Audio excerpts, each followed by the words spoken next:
Hello, dear friends, and welcome to the next horrific chapter of Random Rhapsodies, Sonnet of Blood. I am Matthew R. Dawson, your friendly neighborhood host and game master for this Curse of Strahd playthrough. And joining me around my virtual table tonight are Brandie, Dyto, Joe, and Natalie. Say hi, everyone. Hola! Hi, everyone. Hello. Aren't they great?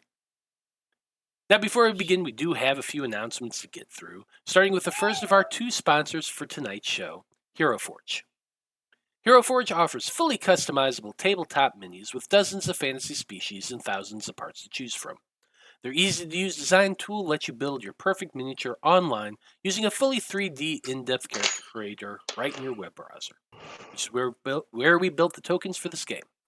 You can build yours today at heroforge.com. Our second sponsor for tonight's show is XSplit. XSplit is a high-quality virtual webcam background remover that works with your already existing webcam. Using this program, you can protect your privacy while you work or play remotely by blurring the background, removing it entirely, or putting a pictures or background instead, which is what I do. You can download the app today at xsplit.com, and if you use the coupon code RANDOM with a capital R, you can get 10% off of your purchase. You can find our referral link in the chat and show description. Tomorrow we have another episode of L'Europa Tales, Tyranny of Dragons. The mercenaries have a freaking dragon now. They hatched a dragon. I don't even know what to say about that, but yeah, they got that, and they sold another one of the eggs. It's not a dragon. Well, dragon It's a Labrador. That's a Labrador. Essentially, yeah. Well, you can check that out tomorrow at 7 p.m. Central. After that, on Monday, we have another episode of the Aethertech Wars, our Pathfinder 2E campaign. And our heroes are attempting to capture Zormunder, the gnome boss that got away from them in Woodpine. It ain't going great so far, but you never know. They might pull through. We'll find out. That's at 6 p.m. Central Time. Now, you can keep up to date on our schedule and everything they do here on the network by following us on Facebook as Random Rhapsody TV, on Twitter is @random_Rhapsody, on Blue Sky as Random Rhapsody, and on TikTok is Random Rhapsody_TV. And that's our announcements. So join us as we dive back into the world of Barovia and continue on with the Conclave expedition as they attempt to survive. A Sonnet of Blood!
And we're back.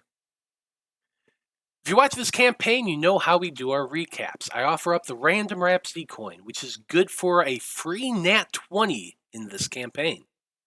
Which means that if I do the recap, I get that coin.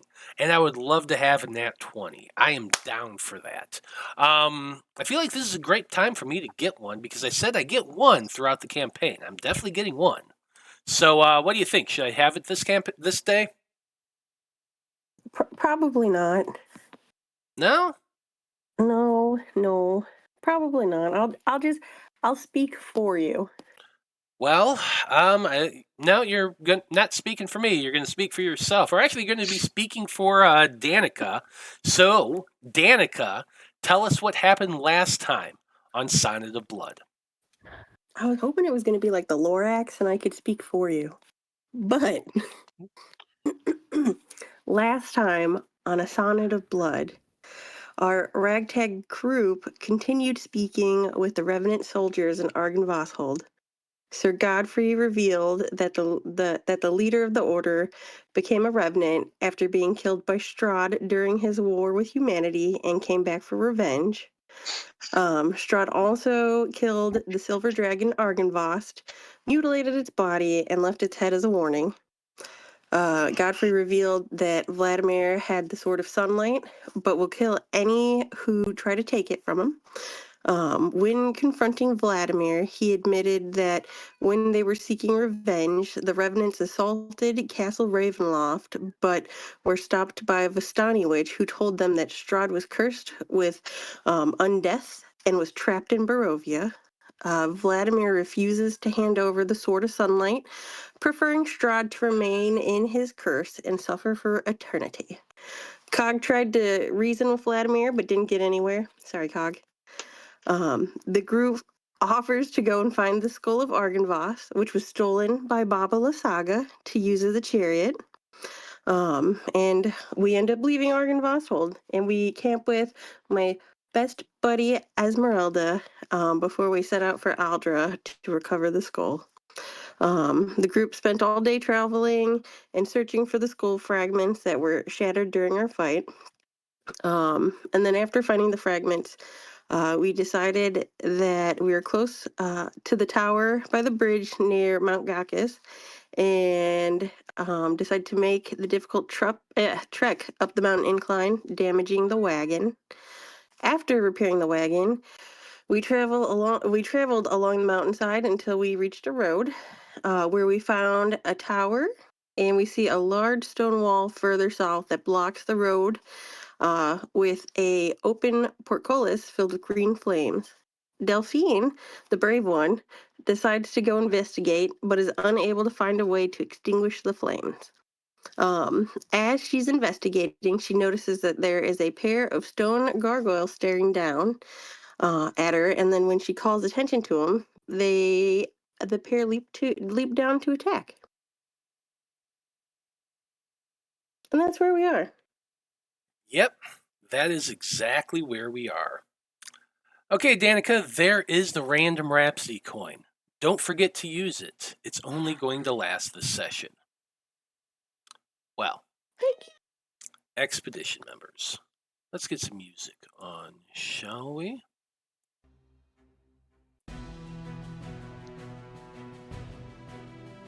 Okay.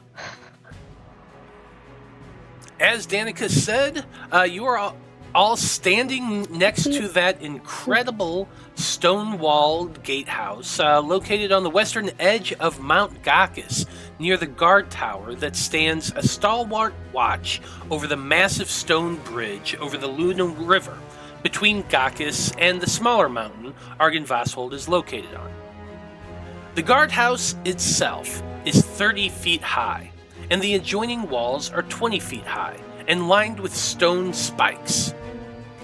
Barring that way through the gatehouse is the aforementioned wall of green flames that completely blocks the path to the northwest. Investigating this wall of fire seems to have provoked what had first appeared to be stone gargoyles decorating the top of the guardhouse. But these creatures are much bigger, massively winged creatures that are leaping down off the wall towards your group. So, with that in mind, Expedition, let's go ahead and roll some initiative.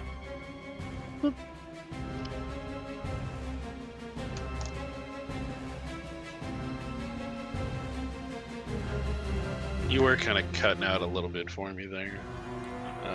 I was? Last little bit.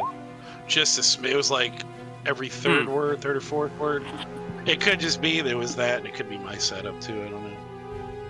Yeah, I just rolled a nat 20. yeah. Nice. I almost. First roll of the night. It was on. Mine was on a natural 20 for like a hot second. Get Urzak's. 'Cause we had a long rest, right? Last time for sure. You had Sorry, one like in the evening, and then you went to Aldra. So whatever's on your character sheet is probably what you got. Okay, You cut Matt, out. you are Yeah. definitely cutting out really bad. I was hearing it, but I wasn't sure if it was my computer. So I am cutting out. Yeah. You were just a bit, yeah.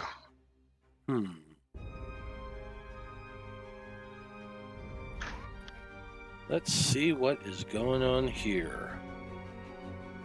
Guys, that was very talkative tonight.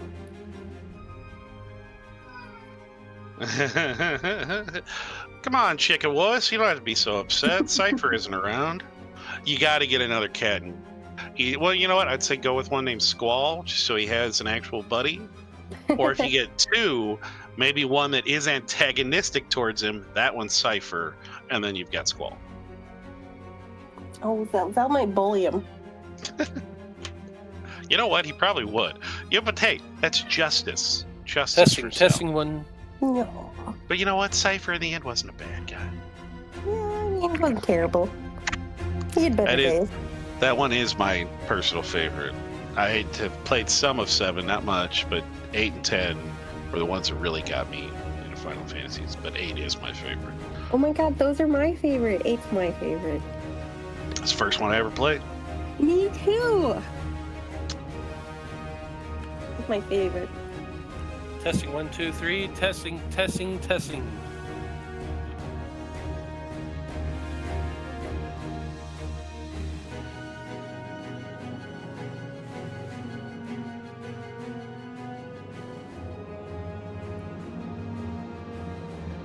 I was like missing half the last session, so I just wanted to make sure that we did have a long rest. Yeah, before we talked to, I think before we talked to the knights, I think we did one, possibly.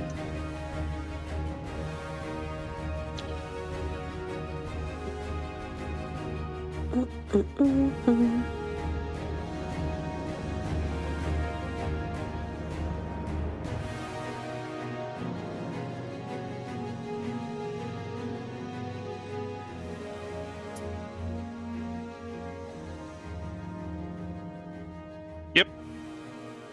Okay. Just let me know if I start going out. On my end, everything looks fine. So I'm not like I tested a few things. I switched out the mics, so hopefully it'll be all right. Anybody watching the show, if I'm cutting out on your end, please let me know too. You sound solid to me right now, so. Okay. Well, let me I'm finish really the up. most important one, so I mean, it's everybody else is okay, but I mean, it's all about me, right? Right. Cog's top tier, man. I don't have main character syndrome at all. No.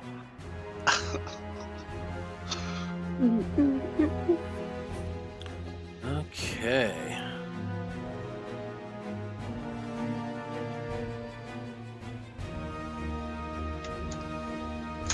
Okay, looks like everybody is in. And now you can see them right on top of that wall. Those two gigantic looking creatures. You thought at first they were gargoyles, but the more they rise up, the body is more elongated. The wings spread wider. They're definitely bat-like wings, but the stony facade of them pretty much is melted away, revealing a much more sleeker, darker, molted gray skin underneath.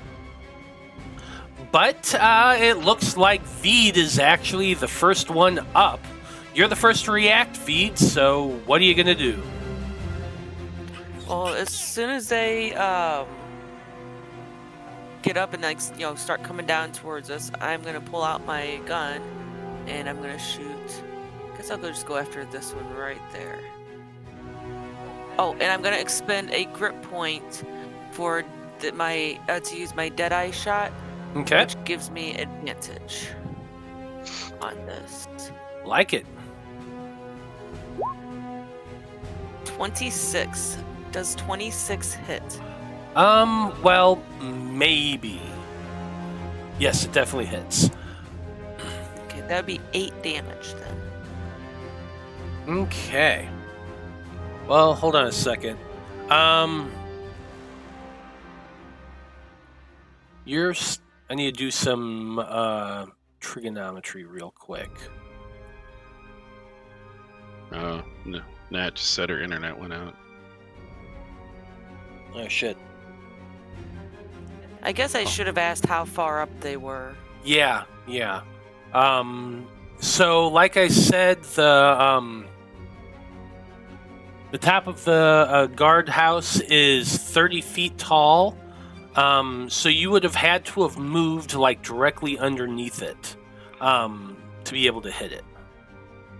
So you would have to move closer about 10 feet. Okay, I'll do it. I don't care. Yes. And that would alleviate to give you that 26. So let's see. So you step forward towards the wall, you aim your weapon, and you fire. Your bullet flies true, striking the creature in the leg.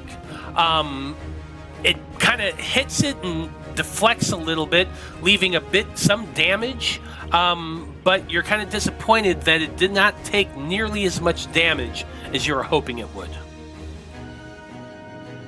Of course.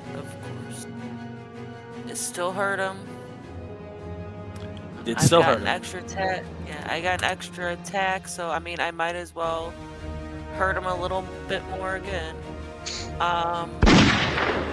This time I'm gonna just do normal. I'm not gonna do my Deadeye shot. Does a 21 hit? 21 does hit. Okay, so it takes whatever amount of that 7 then. That would be 3 And then I'm points gonna damage. step back afterwards. I'm gonna go back to where I was. I can do that, right? Yeah, you only move 10 feet. Okay. And then that'll be it. Okay. That is it for Vide's turn. Cog, you're up next. You did say they were in the air, right? They came up they're off their on, pedestals? like they're standing on the pedestals at the top of they're their on 30 them. feet up, and they were leaping towards you. And so that all happened. So they're technical. I guess they're springing up off of it. They're springing up off of it as you're acting, but they're going to do their movement on their turn, so you are reacting as this is happening. All right, I'm curious. I'll ask you if this would work. I have, because he is a Lotzodon, or is Lotzodon? Is that how it's? The type of halfling he gets 1 use of entanglement a day. Would I be able to cast that on top of the archway and try and grip onto them potentially and hold them in place? Or at least make them fight to get free? Or are they actually they're pretty much coming up off it and that wouldn't work? This is what I was Pop going up the for. spell. Let's see what we got.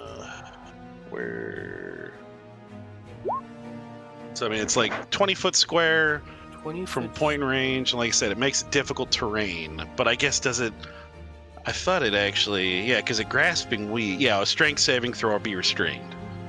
So that's why I was asking: are they pretty much off of it, or would that potentially be something that he could try and catch him? I'm gonna rule that this can possibly try to catch him. The way the spell is written, it does say that.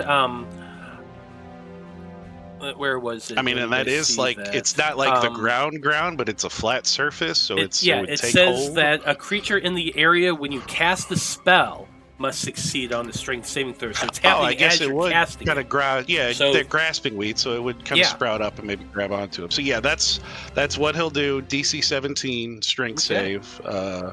to be able to not be restrained. Let me see. Do some trigonometry real quick. Yeah, you're good. Yeah, I mean, it's definitely within 90 range. feet, Yeah, yeah. 90 feet. You are fine.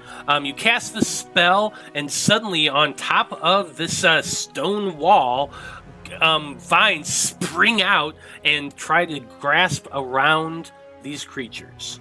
So let me make some strength saving throws. Now, we are approaching the tower, right? The bridge? Is that where we're at? The tower right is now? behind you over here. Okay. All right. Yeah. Oh, Sweet. They both yeah, got they restrained. both failed. So these vines come just shooting out, wrapping around their legs and feet, and pulling them down as their wings were spreading, about ready to spring. So they are currently restrained. As he does that, he's gonna like, "We aren't here to fight you," and then he's just gonna scream, "Darts! Get out here! We need to speak. We are friends." He doesn't know if we don't even know if he's alive, but we know this is kind of where he lives. And so Cog's just saying that, hopefully, if maybe he's watching or what's going on. So he's tossing that out there. Okay. That's it for Cog's turn. Esmeralda is up next. Let's see here. What we got Esmeralda doing? Yeah, she doesn't really have any ranged weapons. She's got plenty of ranged magic. Hearing what you said, Cog, Esmeralda is going to hold her action. She is going to hold a firebolt spell. If these things somehow manage to get off out of the restrain or move to attack in any way, she is going to be casting that spell. So that's what she is doing. Danika, you are up next. Is Danika back yet? I see that she had some issues. Yeah, she said she was gonna restart. Oh, It's still not there yet, so I'm hoping it'll kick in soon. I unplugged it and I plugged it back in. you just want us to roll Okay. for you? Yeah, we can roll well, for you. Know you. what? I think Danika is gonna. I mean, she's gonna follow both their leads since we're waiting to see some sort of response. So Danika will just hold maybe like a vicious mockery or something. Okay. And she'll be like, "Yeah, what he said. We're friends." And we'll Okay. go from there. Sounds good. That's it for Danika's turn. Next, we have the creature that Vide did not shoot. The one on the right-hand side of the map. Over here. This creature... Oh, you know what? I just noticed something else. Well, it's fine. It was a narrative thing, but... I just realized that the creatures have magic resistance, so they could have had a advantage on that saving throw. But that's okay. I think narratively it's kind of fun. Cog's just so awesome.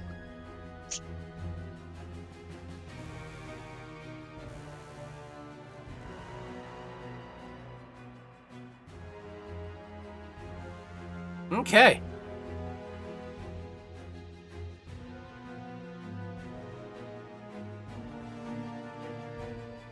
Yeah, what it's going to do, it's going to be roaring, frustrated, and with its action, it is going to attempt to free itself from Cog's grasping vines. So it's going to be attempting to rip itself free from that. Strength saving throw at advantage. 12, failure. That's it for its turn. Delphine, you're up next. Oh, and we've got a floating advantage redeemed by Ashley N. I'm gonna kind of follow Cog's lead. I'm gonna bonus action, blade song. Mm-hmm. And then I'm going to hold my action to cast a firebolt in case it starts moving aggressively toward us. Okay. That's it for your turn. Next up, we have the winged creature that Vide did shoot. It is also going to attempt to free itself. 19, that is a success. It rips itself free from these vines, flapping its wings upward. It is going to fly up.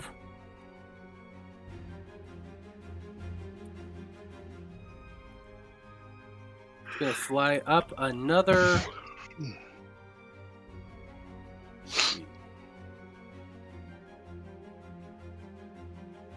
It's going to fly up about 10 feet. So it is a total of 40 feet in the air. And it's going to begin to fly upward in this direction here. So that could trigger Danika and Delphine's held actions if you wish to.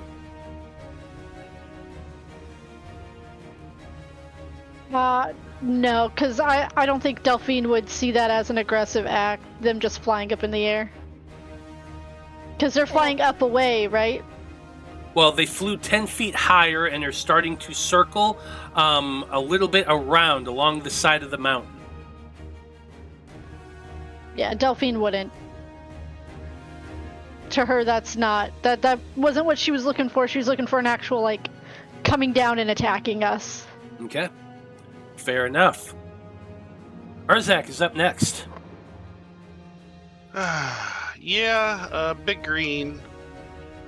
Because I guess, it's pretty high up in the air, so that won't be melee for him, but he'd kind of get into a protective posture. I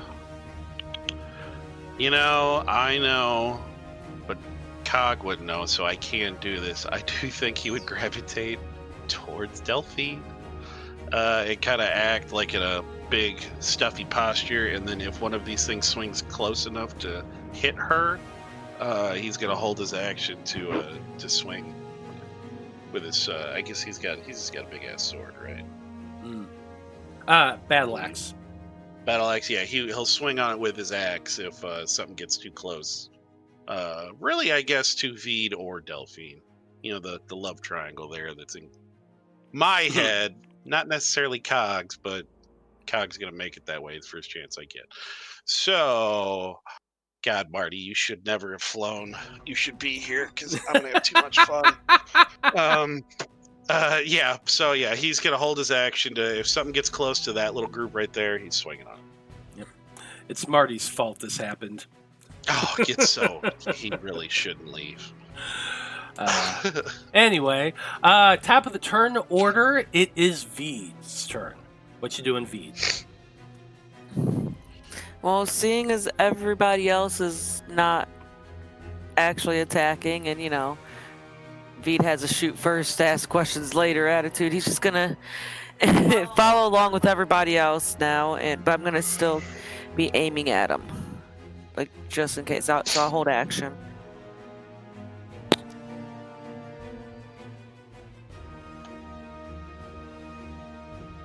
Okay. Holding your action sounds good. We're back to Corwan. I think because he's still concentrating on entanglement, so he's going to kind of run over close to the door, not open it, because he knows better than that, and really this might be a bad idea too, but he's going to kind of, I guess, it's got to be like a stone door, right? It's not wooden. Let's take a look at that door real quick and see what we're working with here. Pop this up. Okay. So the tower door is made of iron-bound wood. It looks pretty damn thick. Sturdy. Yeah. He's like I said, he's not going to try and open it yet because it could be locked, and he's not good at that. Could be trapped, something like that. But he's going to do something that potentially equally is just as stupid. And he's just going to kind of rap on it a couple times, not really trying to do damage, but just hit it with his mace a couple times to make some noise. Mm-hmm. Shout again,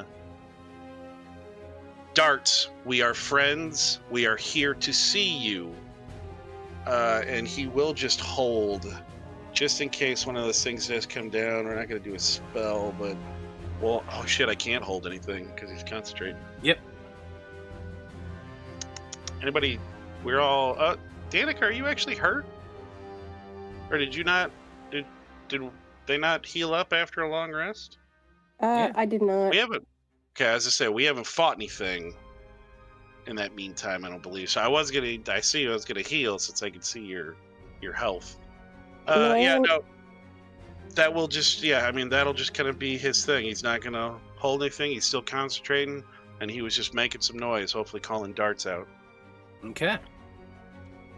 I think he might even say, because we know we had the alchemist, or it was the wizard and an alchemist and a fighter were the three, right? Like the three legendary people. He'd be like, the alchemist sent us. Or what? I can't. It was that, wasn't it? Because when he called the alchemist, or was he Yep. given a different title? And he's like, the alchemist sent us. We're friends. Okay. So that's his turn. He's not doing an action. Like I said, he's still concentrating, holding that one in place as long as he can. Going that way. Esmeralda is following suit, just holding her firebolt spells. Danika, we're back to you. I mean, I guess I'm gonna still hold my vicious mockery, waiting for a response. Okay. We are back at the at the gargoyle-looking thing that can't really see all that great. You know, it's high up in the air on top of that column, but yeah, that creature is going to do the exact same thing it tried to before. Actually, no, it's not. 17. I mean, if he tries, it's 17. Yeah, no, I decided I'm going to do something different. Instead, it seems to be moving its feet, shuffling. It seems frustrated. It claps its hands together and seems to put its long head down toward its hands. As it does so, let's see.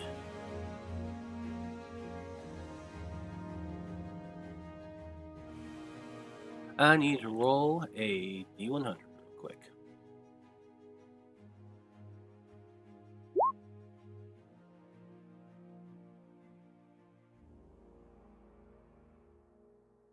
Okay.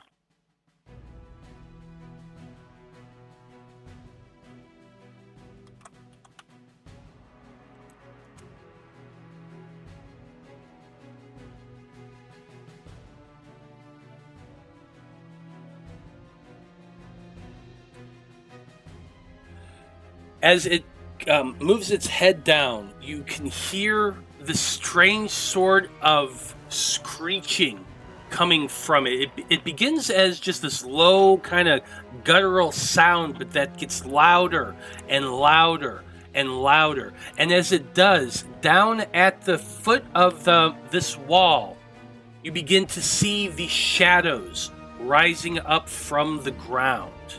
In fact, you see a total of 7 of them. 7 shadows begin to rise up out from the ground, and that they begin to coalesce and form shapes. The shapes are strange looking. The thing is actually extremely tall. I'm trying to find the description of it.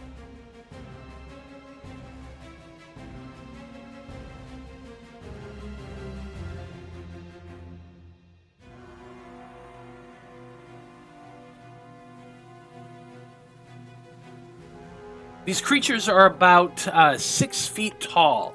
They almost take on the form of a bear, but the faces are much more akin to almost like a... Oh god, what are those critters? They kind of almost look mole-like in the face.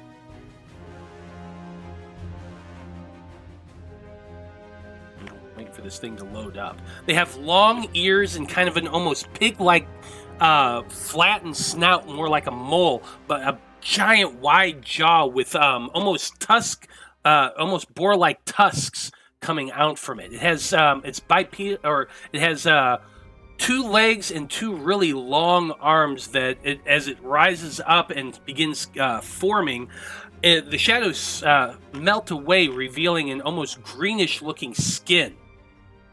These creatures, well, anyone who is proficient in religion could make a religion check. Definitely. Oh, sorry, these are not 6 foot tall. These are 4 foot tall. I read that wrong.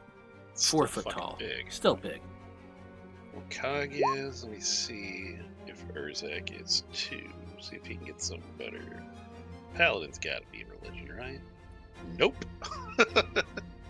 Maybe that's why he lost his religion.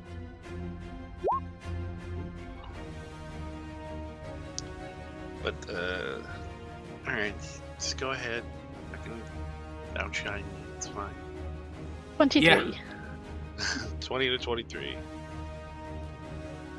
Yeah, you both would recognize these. These are fiends. These are dretches. They're kind of like the lowest, weakest form of the fiend hierarchy, but they're still powerful in their own right. They kind of look like the dog creatures from fucking Ghostbusters. The tokens. A little. I kind of think they look more like a cross between a mole and a gorilla, but that's just me. Yeah, I guess so. It's fucked up and ugly is what it is. Yeah. So I'm going to go ahead and roll initiative. Since this is a swarm of them, they're all going to share the same initiative. Which is 9.11. Nice. That means they get to go next.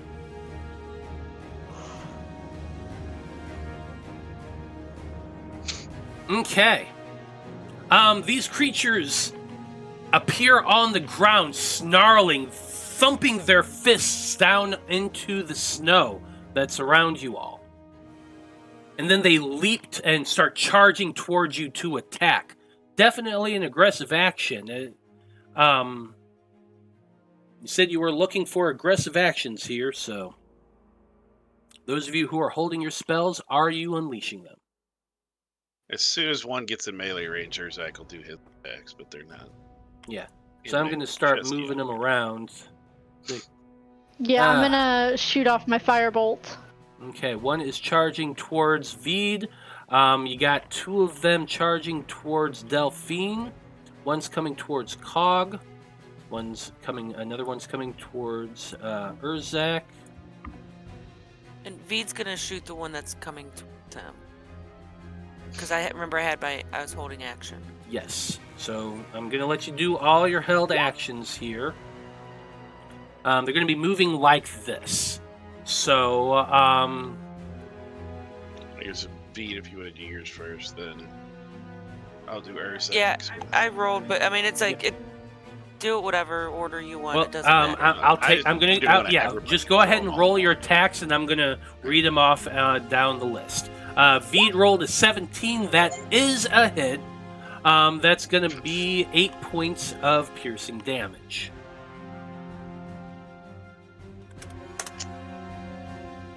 The next one comes running up towards Urzak. Yeah, that's a crit. Yeah, that is a crit. And he would... I know, Marty. He would toss... What spell level is he up to now? It's only... God, he's only up to 2. He would, but we'll go ahead and toss a level 2 smite on top of that. Does he have... He doesn't, so we'll just kind of have to play it by ear here. So where is? Oh, I didn't mean to do that. I meant to do the. Oh, you did the damage. Okay.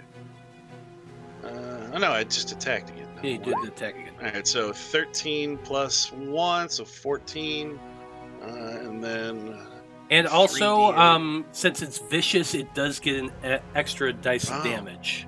So that's what, a d8? Yes, a d8. Yes. So there's that one.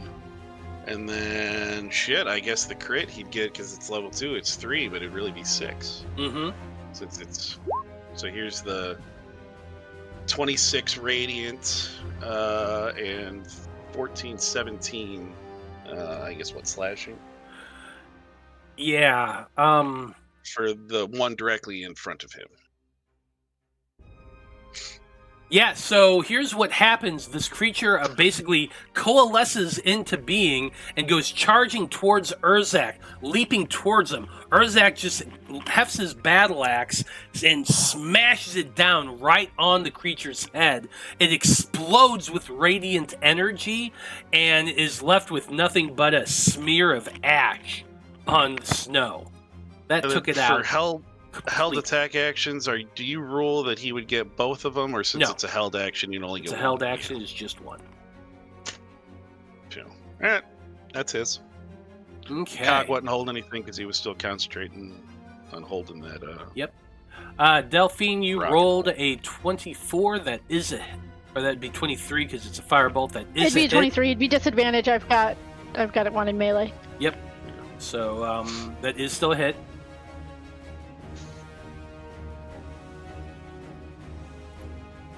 Did it not roll the damage? Did not. Hit it. He wasn't even Alright, here, I'm here. gonna do this. Sorry, my internet was messing up, so it might have.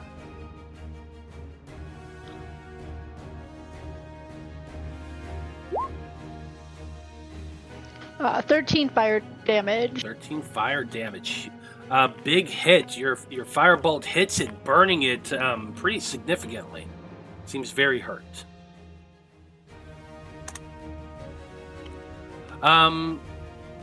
Danika is unleashing a vicious mockery. Let's go ahead and roll that wisdom save. That's a 4. That is a failure. 5 points of psychic damage. Let's see. Which one were you aiming at, Danika? Probably just the one coming towards you. I would say this one that's like kind of right by Cog over here. Right here. This one here? That one. Yeah. Perfect. Okay, sounds good. Hell, it actually would have been 8 d8 because they're fiends too. So it would have done 2 for. But it's dead anyway. So I'm just thinking, it's like, oh shit, that's right. I played Paladin so long. Fiends are extra. Okay, that I need to do Esmeralda's held action.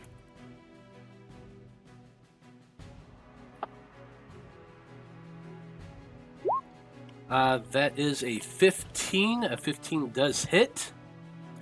She is also shooting at the one that was coming towards Cog.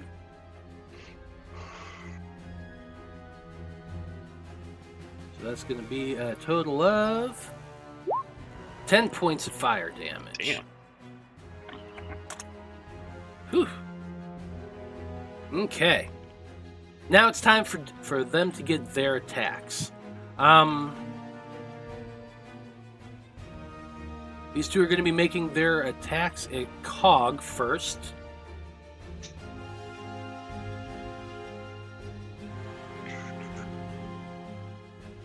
Okay, so they are going to be making an attack with a bite and with a claw. So here's 2 bites and 2 claws at Cog.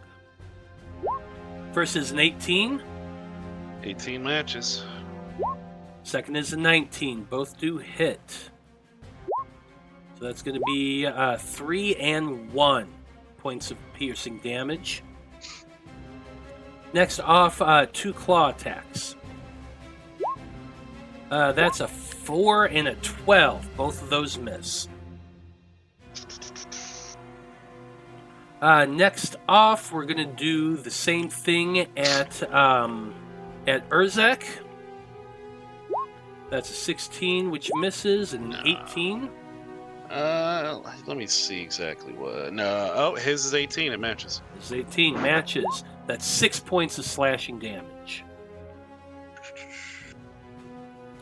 We got one next to Vide. Bite attack at Vide, 5 misses. 11 misses. Then I got 2 at next to Delphine. So bite attacks first. 2 bite attacks at Delphine. It's a 10 that misses. That's a 9 that misses. Then 2 claw attacks. 16, I believe, misses, if I'm correct. And an 8, also a miss. Delphine is just dancing out of the way of these demon attacks. That's it for the Dretches. Delphine, you're next.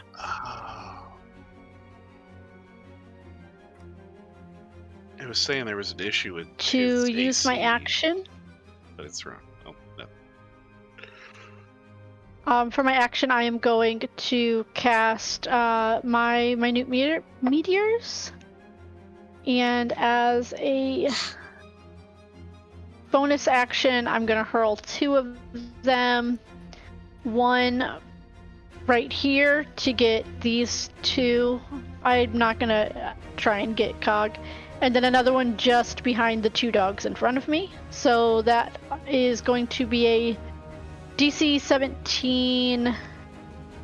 So, where are you? You're trying to hit where? I'm throwing 1 over here to get these 2 by Cog. But I don't want to hit Cog because it's a 5-foot burst.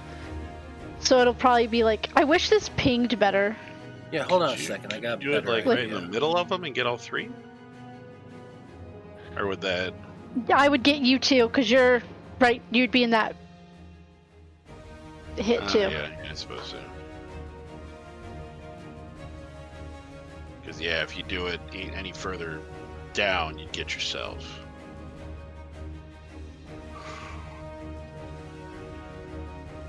So here's a 5-foot radius right here.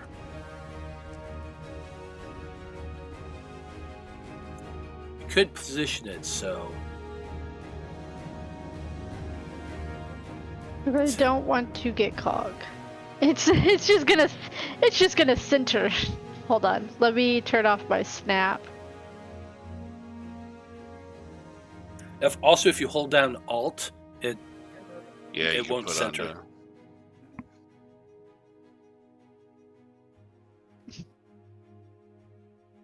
It's still auto snapping. Yeah, hold Alt. I did. That's what works. And for me. then, well, I mean, I guess if you put it there, though. then I'm gonna throw another one just behind the 2 in front of me. Mm-hmm. Okay. Oh, she was. So doing those the are drawing DC 17. thing. When you draw, you can't use Alt. It's Yeah. No, I it's- wasn't. I was trying yeah. to move the Oh, okay. radius. gotcha. Okay, so you said they are Dex saving throws? Yes, DC 17.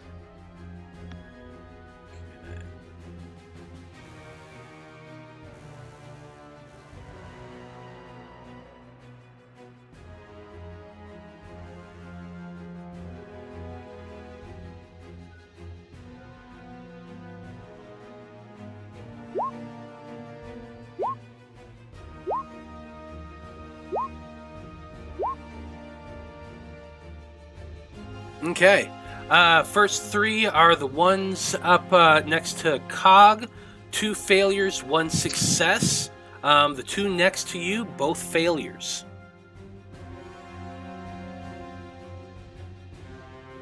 So the one that saved is going to take half damage. Let me find this spell again.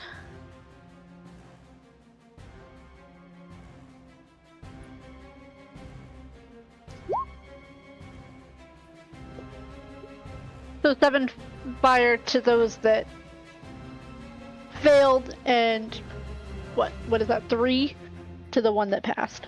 Yep. Okay, 3 to the one that passed.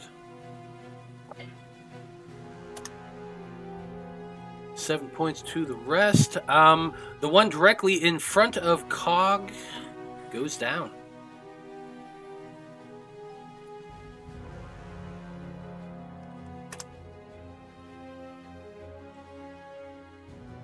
As does this one here.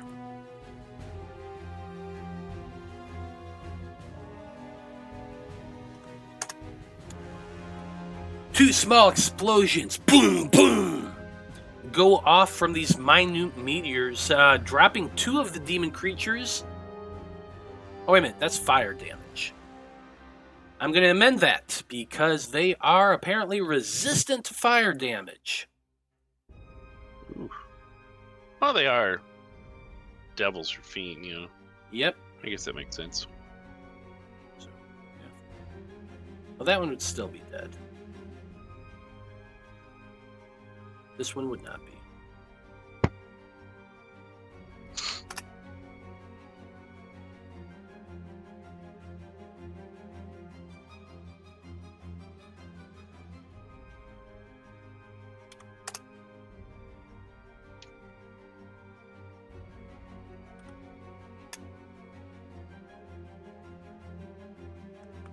Yeah, so the fire, let me do that again. The meteors explode, boom, boom, hitting both of them.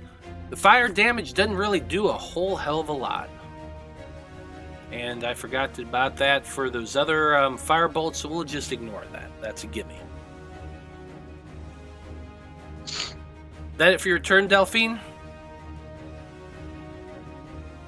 Okay. Next Yeah, up, that's it for me. Perfect. Next up, we've got the winged creatures that's flying overhead. Seeing that these things have all formed up, the creature is going to fly downward 40 feet to land next to Vide.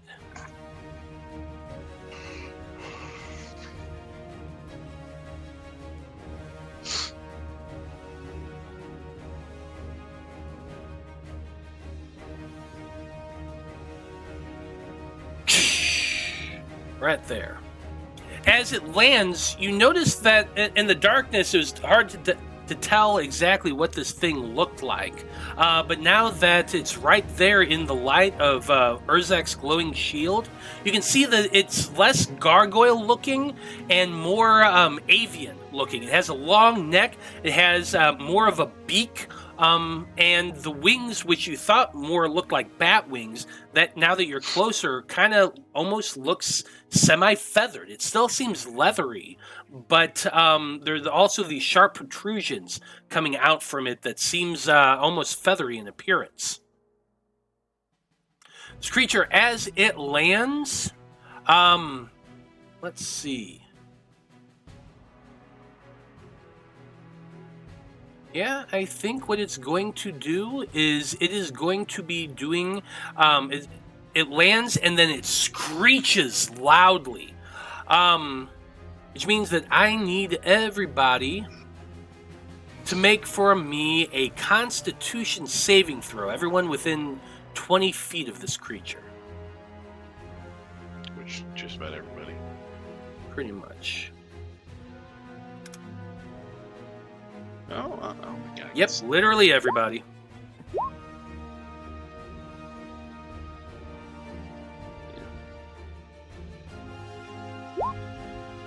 I got a 9.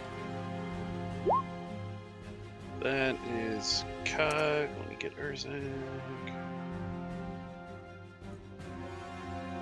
Esmeralda. And I guess everybody within 10 feet of Urzak are gonna get a 2 to their +2. Okay, good to know. Esmeralda For his failed with aura. a 10. So he has a 17.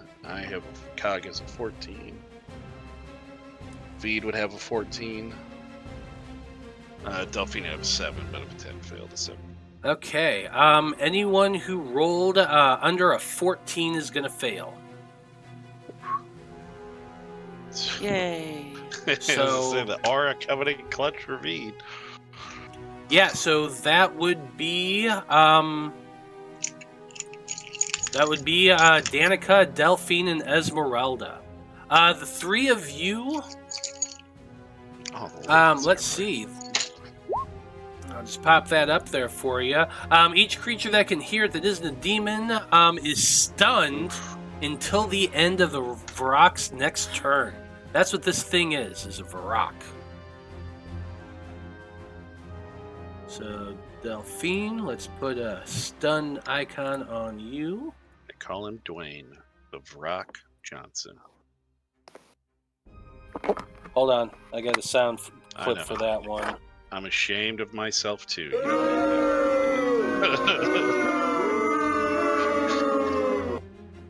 There you go.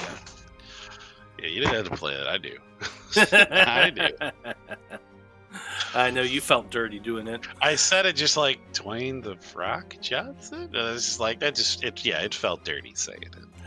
Ashley N is reminding y'all that you do still have an advantage floating.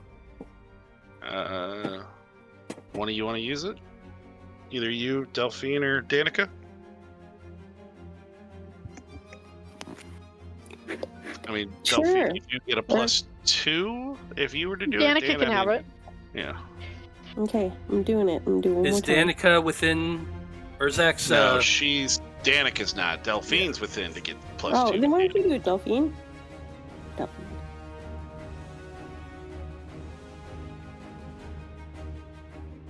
You sure?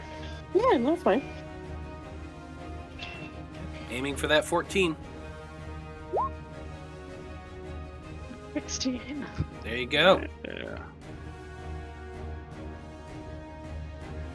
Well, that means that Delphine is not stunned. That's a good thing. Danika and Esmeralda still are. That's going to be it for the Vrock's turn. Next up, we got Urzak. All right. You know what? He will, because it's the biggest dog in the room. He doesn't really care about these other ones, so he is going to step up to the Vrock and go ahead and swing on it twice. There's a 13 hit, a 23 certainly will, but this 13 hit? 13 does not. 23 does. We'll go ahead and put a level 1 smite onto it. The Vrocks aren't fiends or undead, are they? Right? It's just these other things. What's that? The Vrock's not a fiend or an undead, is it? I'm looking at This it. one? Otherwise, it's just 2d8s. Yes, this is a fiend technically, so it will do an Ooh, extra so it'll be an D8. extra d8. Sweet. Yep. You know what? I guess because we're not using 2024 with that horseshit what they Nope. did to paladins. Hate that they fucking kicked my paladins in the balls. But as bonus action, since the spell wouldn't be a add and a smite in 2014 rules, he is going to go ahead and rage just to go ahead and get that kicked in. So he would have that going. So click on this. And since it did not add that extra d8, I'll go ahead and roll that just on its own. So 11. So 7 slashing, and then what's the 2? 10. Oh, I don't know what that's for. Why does it get 1d? Oh, you know what? I think 1d10 would be if he was using 2 hands, so he's not. No. So yeah, 7 slashing with 13 radiance to it. Nice.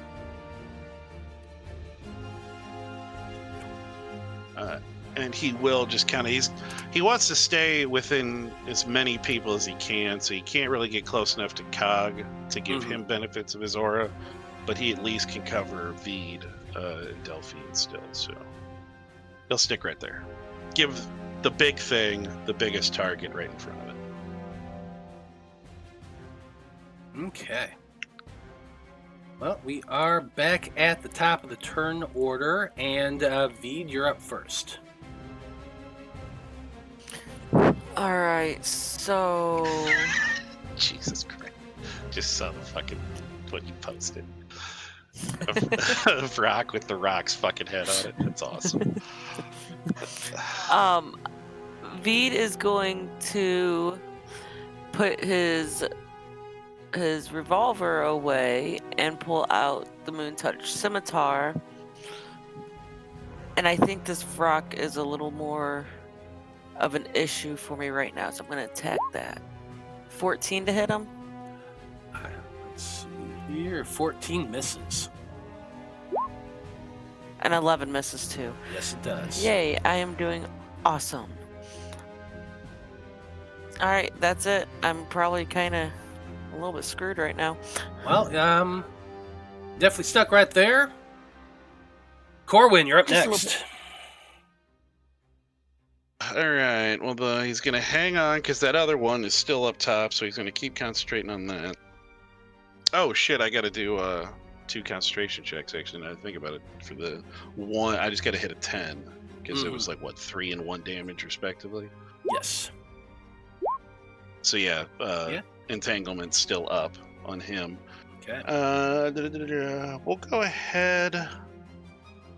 He is going to rotate just a little bit and just, say, bad dogs, and throw out a word of radiance.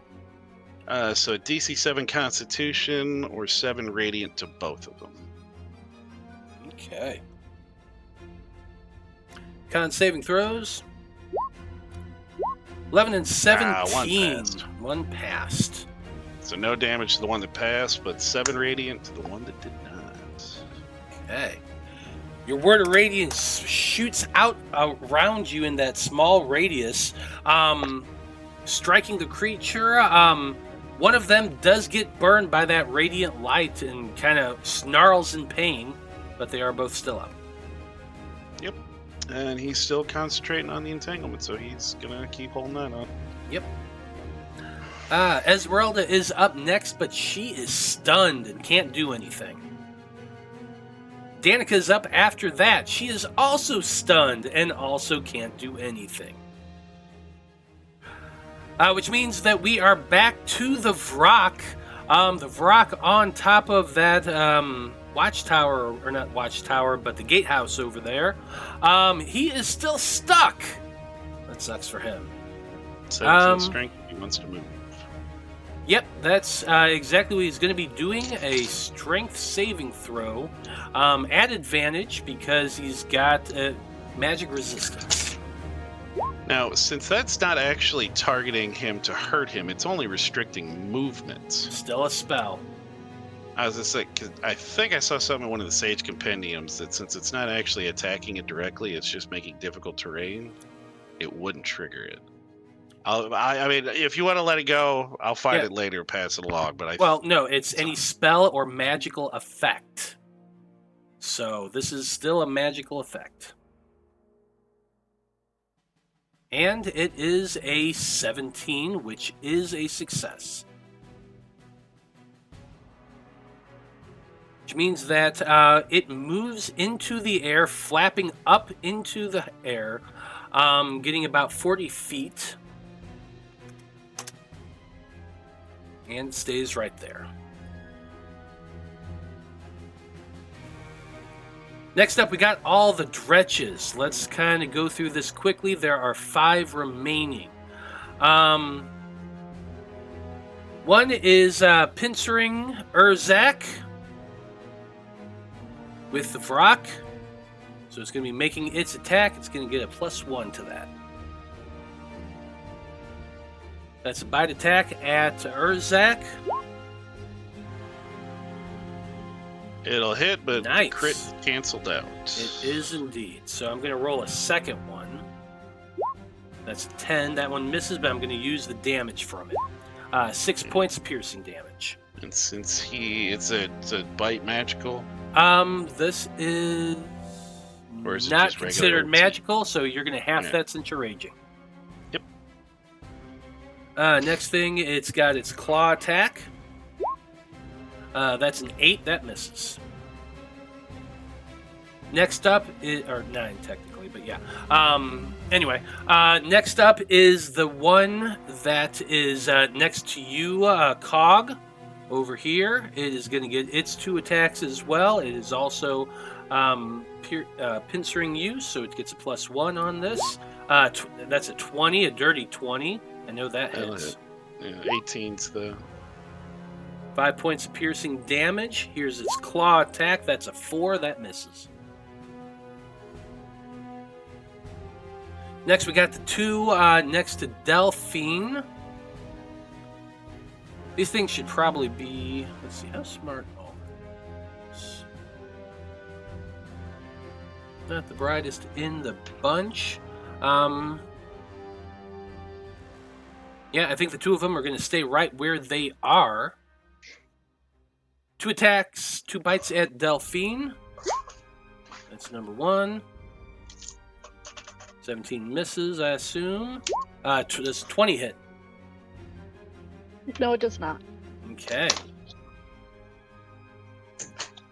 That's a 14 and a nat 20 for a 22. Well, natural 20. I mean, it's going to just hit, but it's a natural 20, so of Exactly. So, 12 points of slashing damage. Last is the one next to Vide. Bite attack. That's a 12. That misses. Claws. That's a 3. That critically misses. That's it for the Dretch's turn. Given some hits out. They seem to be holding their own against your group for the moment. Delphine, you're up next. For my bonus action, I'm going to throw out, even though it didn't do that much, I'm still going to throw out 2. It really matters, it's only 5. 2 meteors, 1 back here against this wall to get these 2, and then the one behind the other 2. It would not hit the Vrak. The Vrak is 40 feet in the air. You'd have to throw it then up the one at on the other side of, still to get the one on the other side of Cog. Got it. Okay. Those are dex Still gonna be saving at most throws. 2 damage, but yeah. 1, 2, 3. The one next to Cog fails, taking 2 points of damage. The 2 next to you, one of them fail, also taking 2 points of damage. Here we go. Okay. And for my action,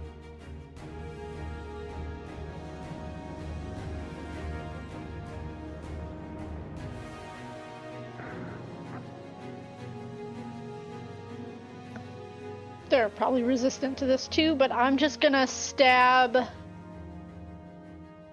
the one to the left. I'm just gonna stab him twice. Okay. My rapier.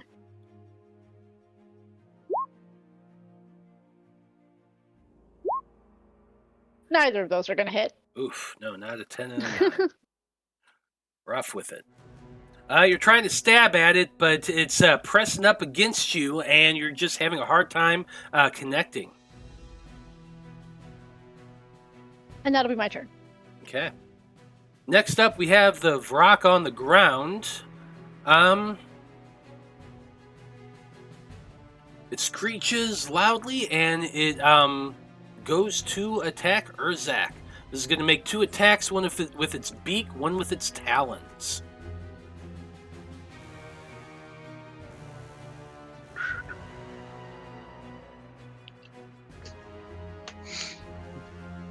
Or actually, yeah, I'll do that. First is the beak attack.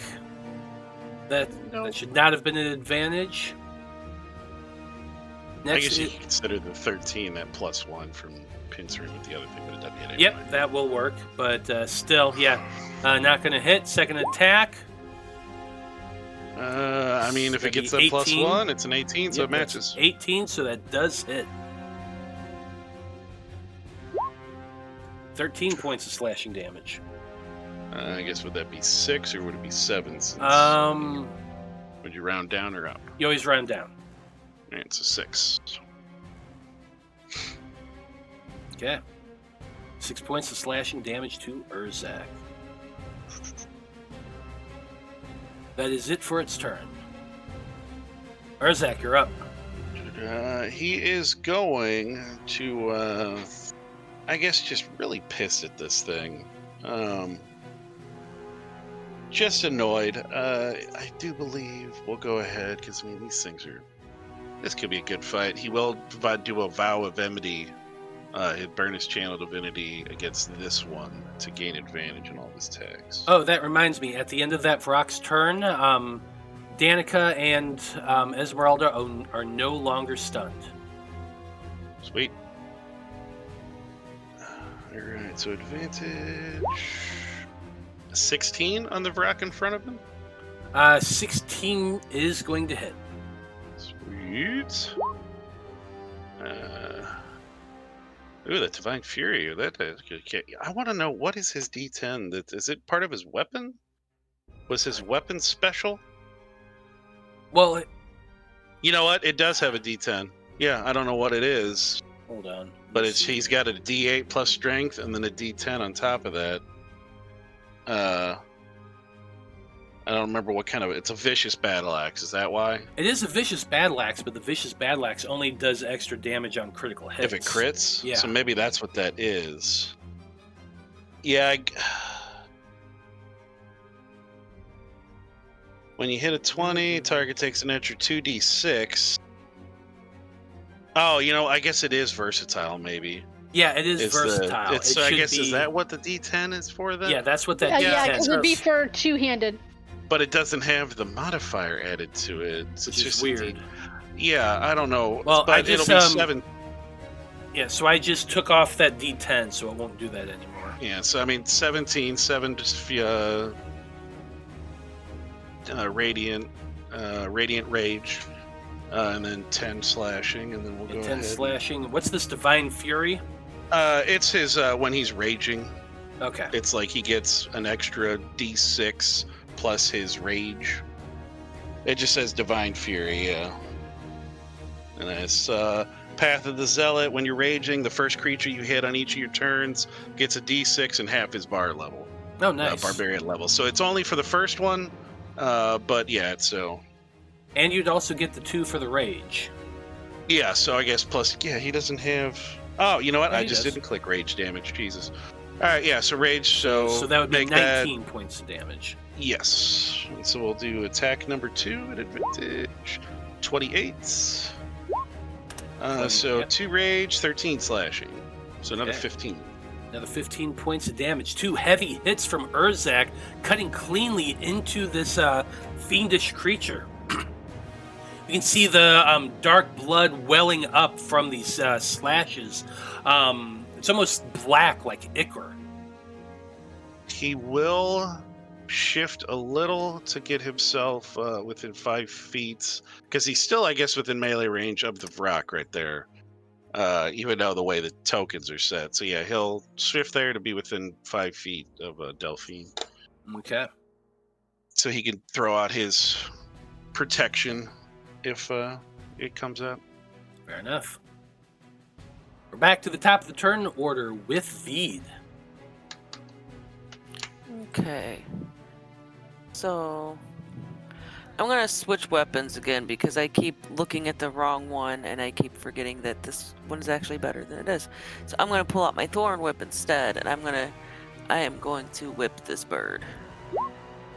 18. 18 does hit. Okay. And then I'm going to use one of the charges. Which one are you hitting? This guy. That guy. I Okay. said the bird. Got it. Sorry. And I'm going to use a charge to try to grapple it. Would that? Yeah, that would help, right? Grappling him. Yeah. Yeah. I'll do it. Try to grapple him. Okay. That is a dex saving throw. Yes. Ooh, Ooh, 11. And it. with a plus Did 5 it- to save, it failed. Yep. It failed. So he is now grappled. That's and then technically I not a will. magical effect either. Oh, I mean, no, it is a magical effect. I do get advantage on this. Oh, is it magical? Yeah, because it's a Yeah, magical because whip. it's a magic weapon. Oh, okay. But still, it's a failure. Okay. Then I'm going to do what I did before when I had something leashed with this. I'll just throw it into my other hand and pull my Moon Touch sword out again, and 15 to hit him. 15 just misses. Of course it does. Oh, wait a minute. No, All sorry. right. 15 just hits. Just hits. Just hits. Oh, okay. Then he gets 7 more damage. Okay. So that's a total of 16 damages.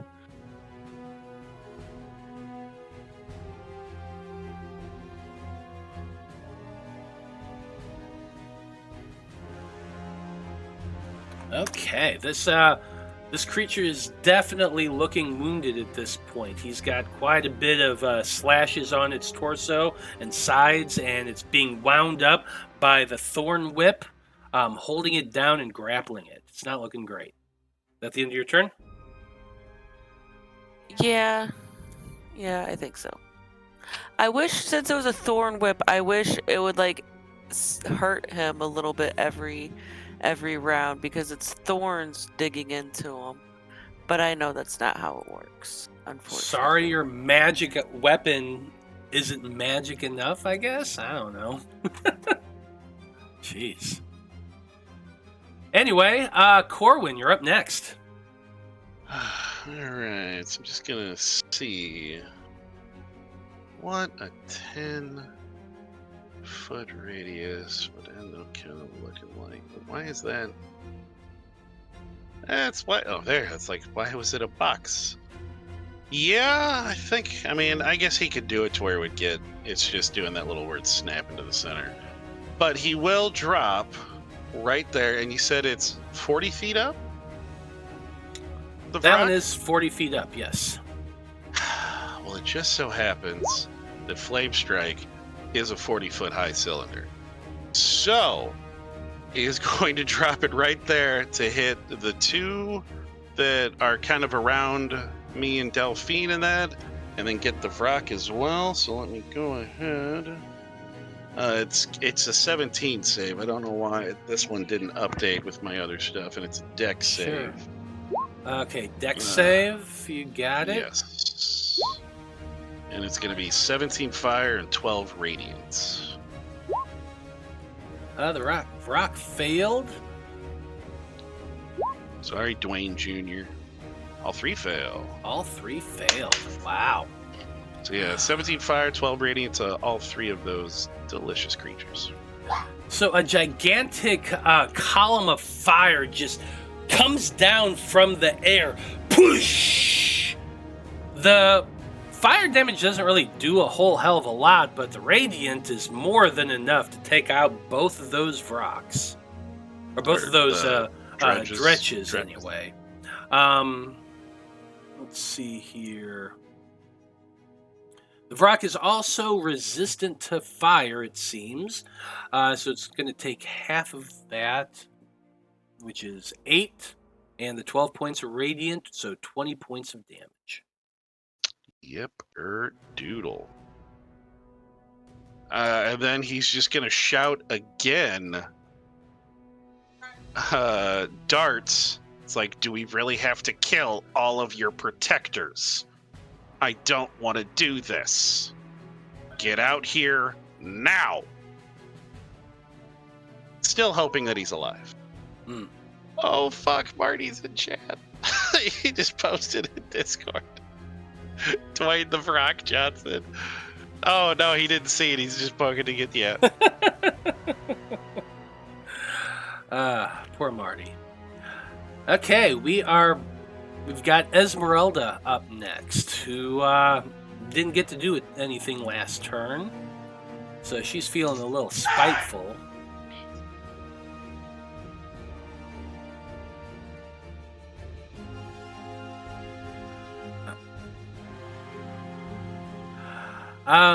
Ashley N is in chat asking, what did Marty post?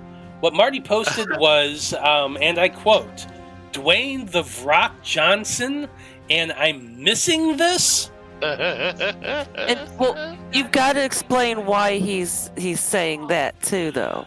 Because Brandie posted a Vrock with Dwayne's head on top of it. Yeah. It's smiling, too. It looked great. So let's see if this will work.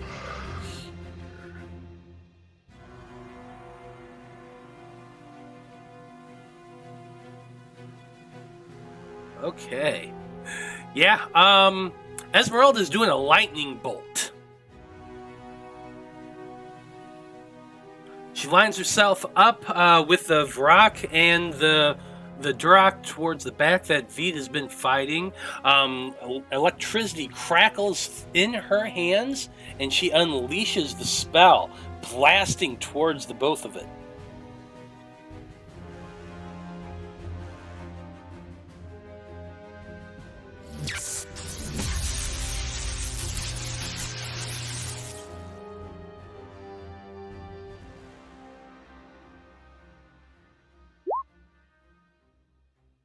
Okay. That's going to be DC 14 Dex saving throw from the Rock and from the Dretch.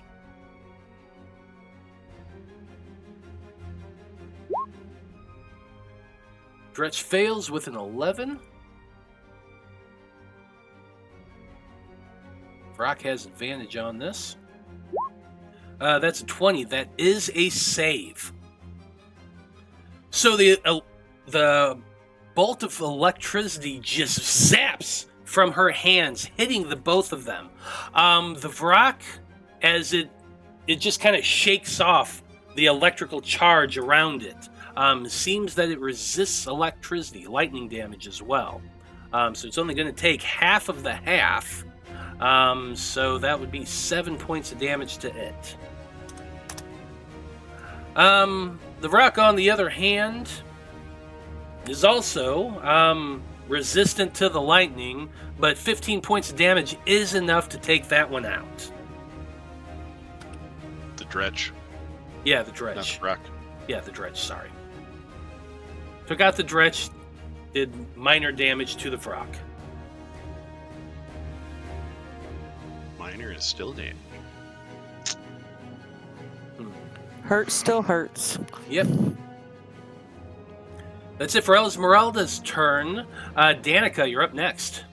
Okay, so Danika is going to move back a bit and like to the side, kind of like over here. I wouldn't say we're right there. And then the rock over here is still 40 feet in the air, right? This one is, yes. The one by Cog is. Okay. And then Danika is going to cast her Psychic Lance. Ooh. That's a tasty, tasty bit of damage. And yeah. You unleash a shimmering lance of psychic power from your forehead at a creature you can see within range. So it needs to make an intelligence saving throw. Let's see how this works out. Just pray for stupid rocks.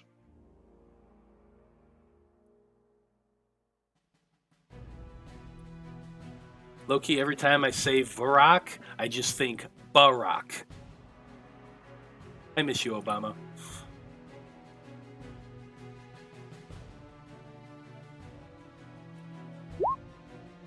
That's a success with a nat 20 for a 19.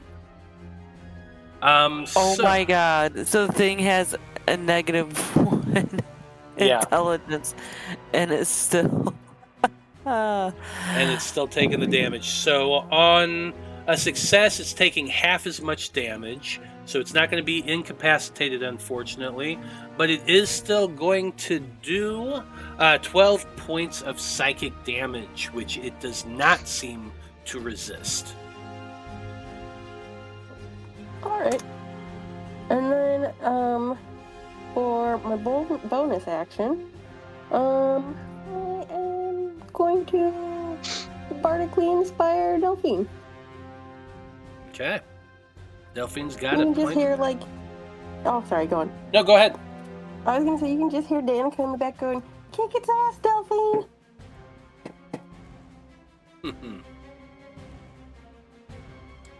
That's it for your turn. Yep. You got it.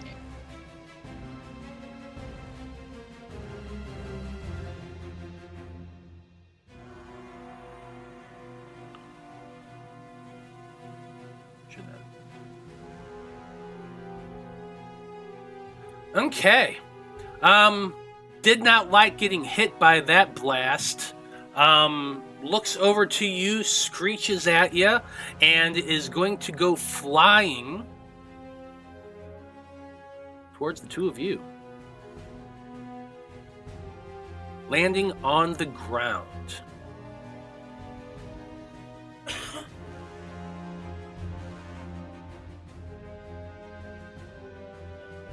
Just real quick.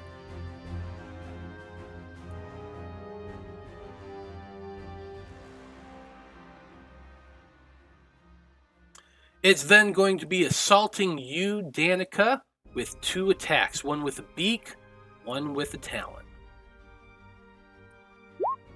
17 is the first attack. Does a 17 hit? Yeah. 9 points of piercing damage. Second attack with its talons. That's 19. That's also going to hit. It pierces you with its beak and then rakes its claws across your chest. So that's a total of 27 points. 27 points of damage. Oof, we gotta kill those things. Jesus.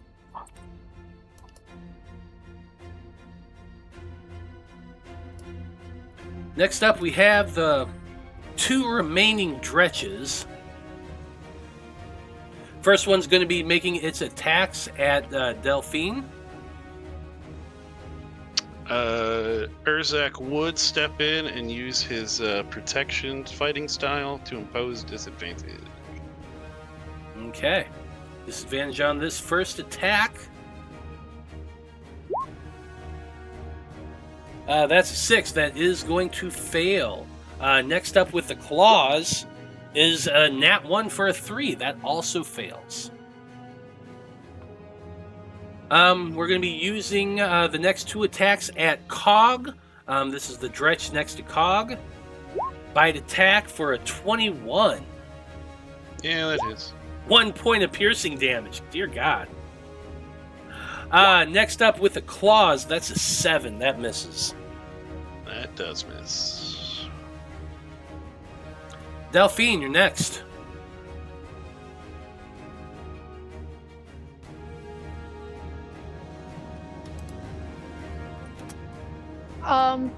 Would it be difficult terrain to move through the Dretch next to Cog? Would it be? I Yeah, mean, you can can't move go through your allied Yeah, space. you can't go through your enemy's spaces. Period. You can move through Urzak's though. Yes. You would just be going. And if you by move it. through Cogs, I mean, shit, it doesn't matter. Do what you want. He's so small. Yeah, so you can't go through any of them, but you can go around them. That's okay. I've got more than enough space to do that. Okay, so you're getting. I'm gonna take 2 attacks of opportunity. Yeah, you are.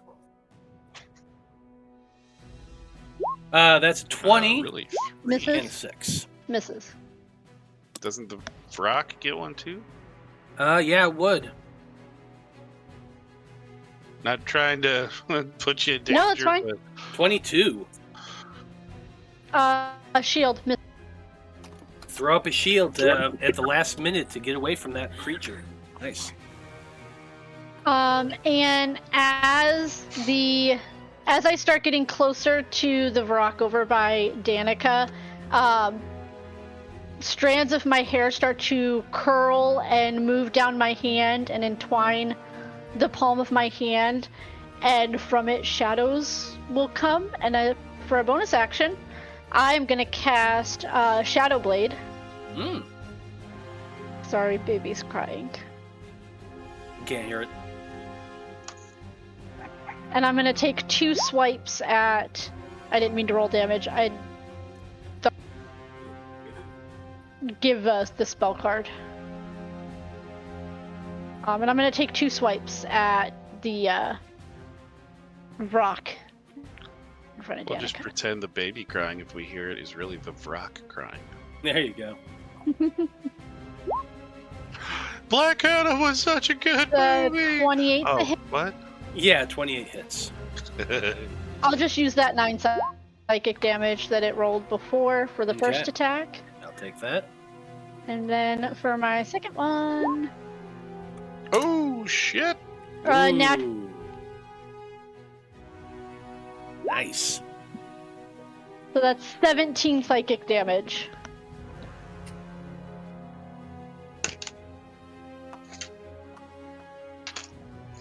Two big swings from Delphine, wielding this dark, almost onyx ghost-like blade.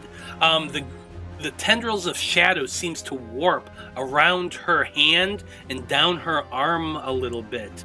And Delphine, you can't help but notice, like, you know how.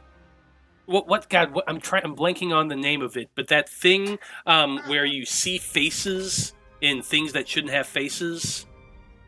Para-idol? Oh, yeah. Yes. Yeah, you Like seeing Jesus in a tortilla kind of thing. well, this is more just faces. So the swirling mist of shadows around your arm, as they swirl, you almost kind of see like little dark skulls mixed in with that. Is that your turn? Give me just 1 second. That's movement, action, bonus action. Unless you want to move again. I might. Yeah, I still have movement, so I'm gonna move right up next to Danika, staying in melee Okay. with this thing. Next up is the And that'll Vrak. be my turn. Perfect. Next up is the Vrak, who is entangled by Vide's whip.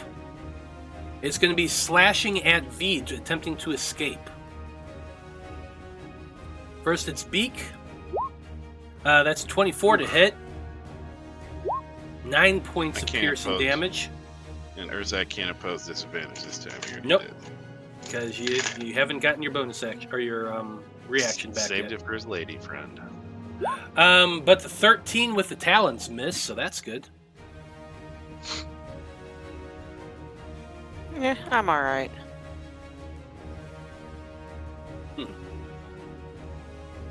Well, that's it for the Rock's turn because it can't move anywhere. Urzak, you're up.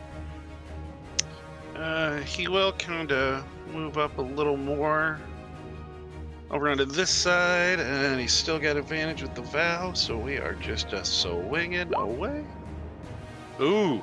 Ooh, Wow, a 1 and a 2. That is just sad. that's harsh. But swing number 2, a 20, that'll hit. Yeah, that'll hit. And we will go ahead and pump a level 1 in, and then his Divine Fury would kick in. So this is the first time he got a hit on someone. So this is going to be all the damages plus an extra D8 for the Fiend. So Radiant and Rage, there's 16, and then 12 slashing. Okay, 16, so 20. Yeah, 28 points of damage on the Vrak. Nice. You know what, Urzak? Why don't you tell us how this looks as you finish off this first Vrak? How tall are these things? They're They're bigger about- than him, Yeah, obviously. they're 6.5 feet tall, and that wingspan Alright, is so- at least double that. I think as it just bit into Vide, and it's probably got some of Vide's blood and maybe a tiny bit of flesh in its beak, and it's just like it swings its neck around, and as it's doing, it's just like this fucking screen door is slamming, and his axe just swings through and just chops its fucking head off as it's like swinging back towards him to check on him. So it took its eye off the ball for a second, and the ball ended up cutting its head off. Indeed it did. And the thing just drops to the ground, slumping there in the snow. Yeah, for Doodle. And then I think, you know what? He's gonna move over here. You know what? Actually, no. We'll post up over here and kind of flank this one with Cog. Fair enough. Just stay where he was at, really. Well, That we're is going to his finish turn. off this battle, and then we're going to go on break. So let's go one more round with Vide starting things off. Okay, well, since that guy is dead, I'm going to pull my whip back. I'm going to actually equip my whip. And let's see. So I've got like a 10-foot radius, right, with my whip? Well, no, you have a 10-foot reach. Reach. That's what I meant. Reach, radius, same difference. This guy is within 10 feet, yeah? Yes. Yes. Okay, I'm gonna hit him. I'm not moving. I'm just gonna hit him Okay. with my whip. 20 20 does hit. for 9 damage. 9 damage is enough to take him out. Perfect. That is what I was hoping for. Because then I'm gonna turn and I'm going to whip this one. Whip it good. 17. Yeah, that hits. Also for 9. Nice. You strike out twice with your whip. The first one goes down. The second one is still up, but only barely. Damn, that would have been so much cooler if he died. But Well, I'm going to remind Anyway. you do have an action surge. I know. I'm just saying, do whatever you want. I know, but I only have 1 until I rest again. Yeah, I think it's at level 10 you get a second one. Mm-hmm. So we're almost there.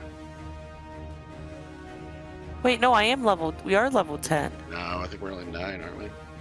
Mine says 10. Oh, no, shit, we Yeah, are you 10. are Don't 10. you get 2 then? I thought we got 2 at level 10. No, I think Maybe that's it's like at 11. level 14 or something like that. It's somewhere in the early 10s then, yeah, so I guess we're not. I don't know. It doesn't say in the if description of it. If it didn't automatically update yours, then it's Yeah, not. it's not. Anyway, it's up to you. If you want to end Yeah, your turn, no, go I'm for it. gonna wait. I'm gonna wait. Fair enough. Okay, you doing anything else on your turn? Bonus action movement?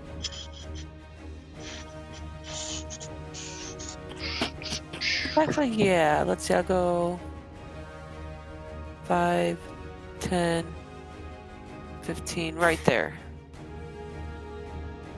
And that's it. Okay.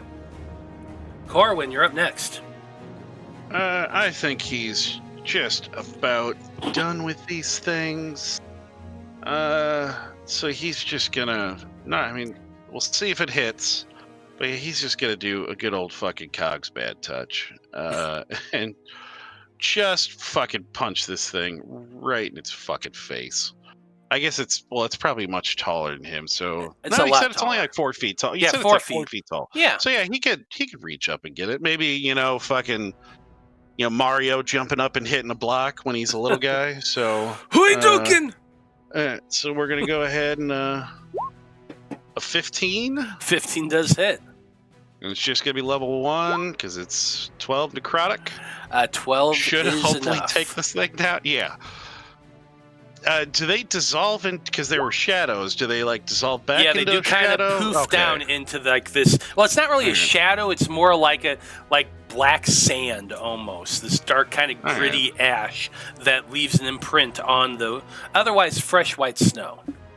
So yeah, he's gonna Mario jump up and just crack that thing on the jaw, and as he's coming down and he lands, he's just gonna kind of come over and just slam his fist on the door again, screaming, "Darts! I'm getting tired of this." Hitting the door. And yeah, he'll move over a little bit to he'll move over a little bit to get kind of more position on the rock, and that'll be his turn. Okay. Next up is Esmeralda. Since the Vrak is right there next to her, she is going to be pulling out her rapier and her hand axe. She's going to make 2 attacks with her rapier, 1 with the silvered hand axe. Or silvered short sword. Yeah. 24 and a 23 both hit. 6 and 13. Oh, wait a minute. These are +1. So, yeah, I'm going to do the +1 hand axe. That is a 13 that misses. So, still 19 points of piercing damage from Esmeralda.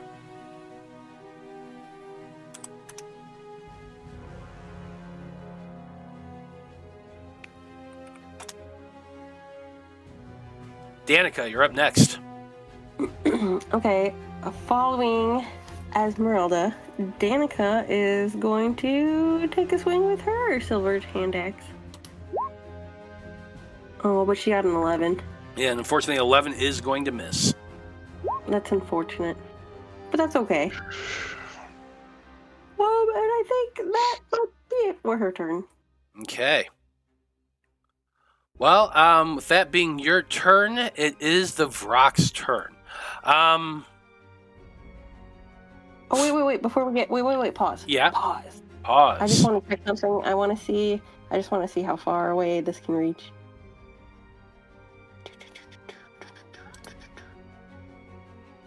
Um, 60 feet. And then...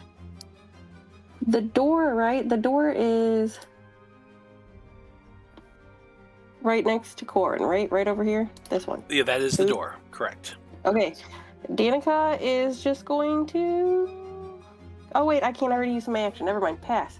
Okay, fair enough. Pass. Which means that it is the Vrok's turn next.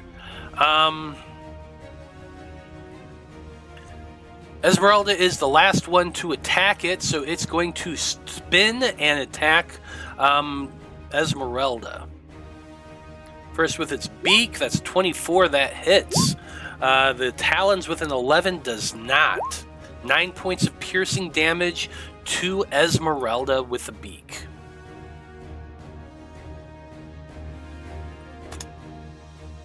Delphine, you're next. We are going to do much of the same and take 2 swipes at him with my Shadow Blade. 22 to hit. 22 hits. Dealing 9 psychic damage. Okay. And if it's still up, I will It's go still at up. it with my second attack for 21 to hit. Is still Or up, 10 so psychic. 10 more points of psychic damage. You stab at it twice with that that shadowy blade of yours, piercing it deeply. It screams in pain. It looks wild and frenzied at this point. It is still alive. That will be my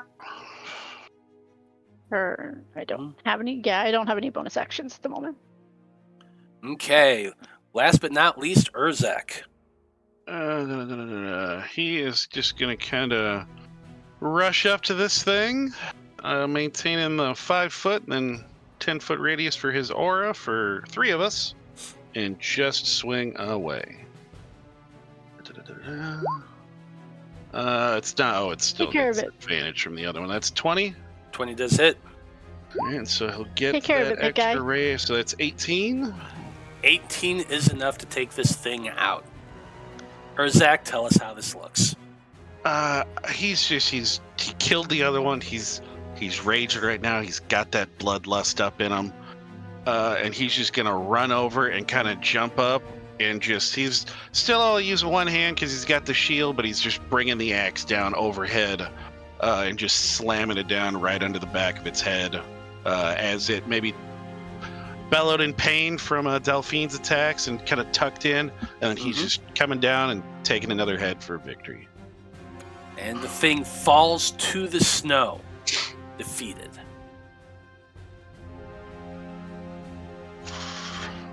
The mountainside is quiet. And that is where we're going to pause to go on break. Woohoo. It's a good job. You defeated the Vrok. Well done. Now We're it's gonna just a wall of green fire, I think, to get through. Well, I mean, that's down there. I thought it was at the archway. Yeah, it's down at the archway down No, here. it's down. Yeah, it's down right here. there. Yes, but still, if we want to go through that potentially at some yes. point. That's true. Anyway, That's true. yeah. Anyway, but we're going to be back in about 10 minutes, folks. So stay tuned because there's still plenty of action to come.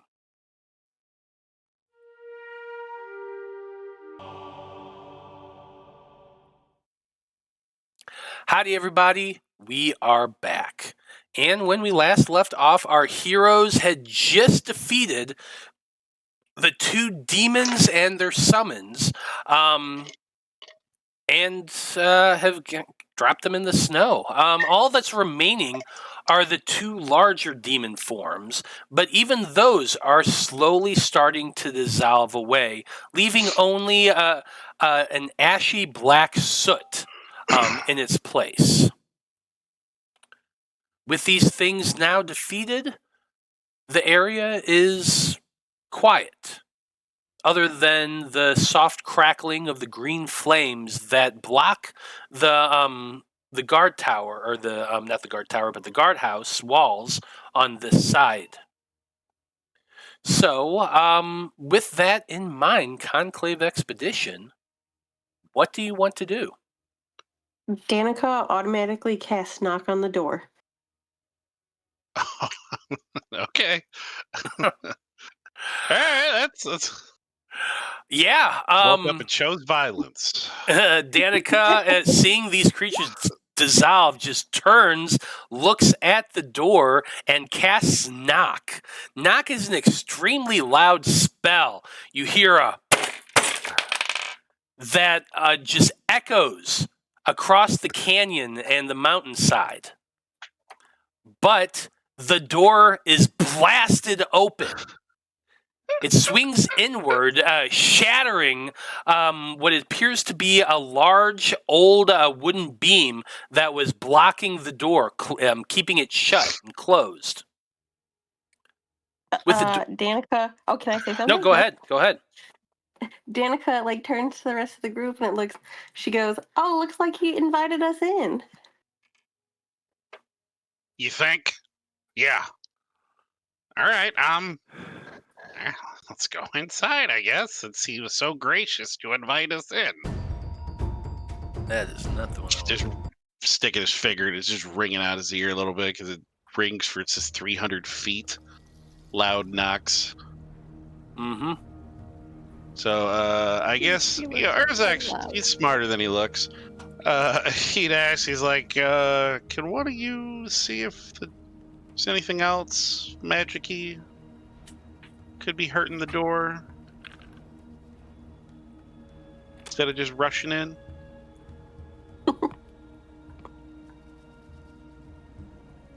So if Cog can do detect magic, but if anybody wants to check for traps or Can't hear you, Dyto. Oh. Sorry, the Oh, actually, I didn't prepare so detect I may have to turn my magic. game. I'm trying to. I have detect magic, and I can also use investigation. Yeah, I think detect. I'd say just do it because I think knock only. The thing blocking the door is destroyed, so I guess it wouldn't really relock. But yeah, don't burn it. Well, I guess just go ahead and see if you can do an investigation. If we really need to, we can. Cog will burn it. Investigation Dispel or magic. Arcana? We're checking for traps, so investigation. Okay, if you're checking for tracks, make that investigation check. Woohoo. What is your bardic, Danika? Is it a 10 at this point, I think?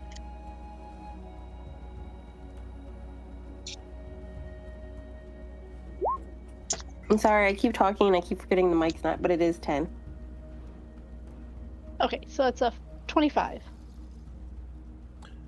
You do a extremely thorough search of the door frame, the lintel, the door itself. The door itself, is, like I said, is wood, iron-bound wood that's just kind of blown open and is swinging on its hinge.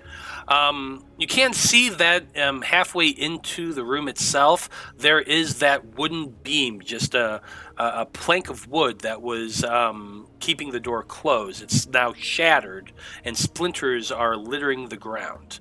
You do not, however, see any traps of any sort.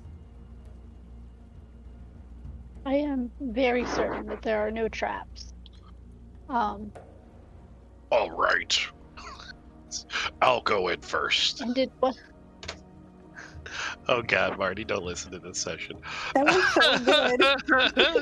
so good. It sounded just like him. Well, I'm not going to let you go. Cog will be alone, right on his so- heels, but yeah. As you step into the guard tower, what you can see is directly across from the door, there is a cold hearth with wind echoing, howling down its chimney. There's a stone staircase on the southern wall, and there are 3 windows looking out over a sea of fog. Right. Okay. And it's just, are they going down? Up. Going up. Up, okay. I thought the alchemist said he lived under the tower, but maybe it's just in the tower. Yeah, I mean, if there's nothing, I mean, just 2 windows and a cold hearth. I mean, I guess we can look in here to see if there's anything. Cog will look around to see if there are any kind of like levers or switches, or you check out the fireplace, see if there's anything special about that. Which one are you doing? Are you checking Can I for get my- switches, or are you? He'll check the fireplace, because that looks like it's really the only thing of consequence besides the stairs. What were you saying, Delphine?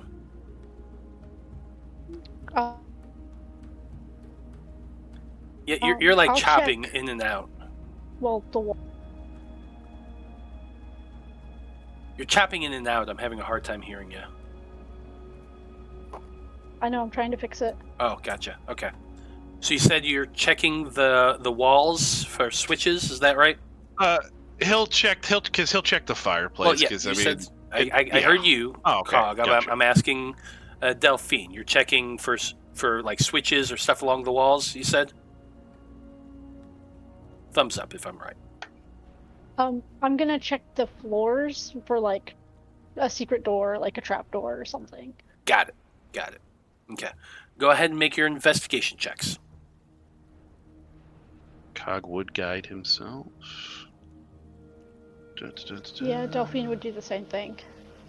Gotta remember to do that when they're inconsequential. That's a 21 for Cog around the fireplace.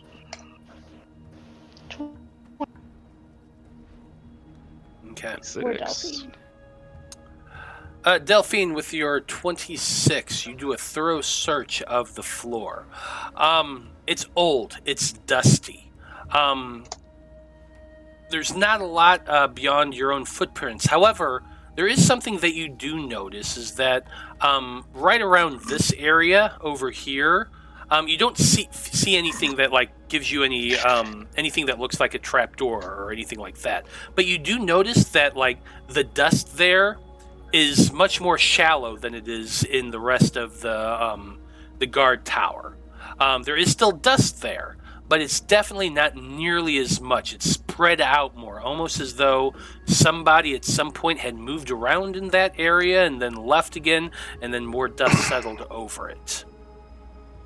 Cog. Where was the lighter? Where was the lighter layer of dust? Up here. Over here. Oh, over here. By the window. By the window? Correct. Okay. Cog, with your 21, you're examining the hearth, the fireplace. You look up the chimney. You don't really see anything until as you're kind of examining the inside of the chimney itself, which is easier for you to do because you're much shorter and able to like get in there real good.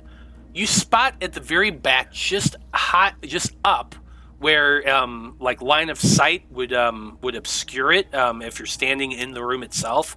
You notice that there is a small hole, just a round hole with a bit of a rectangular extension downward, just inset into the stone. It almost looks like a very large keyhole.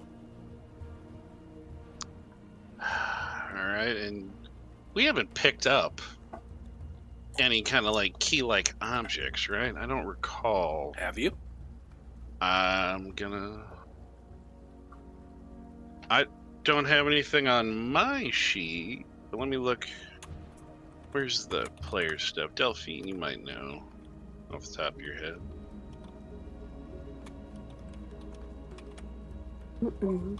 I can't remember. I don't remember a key, and I don't see one Player in the stuff. I was party like, where the equipment. hell? Yeah.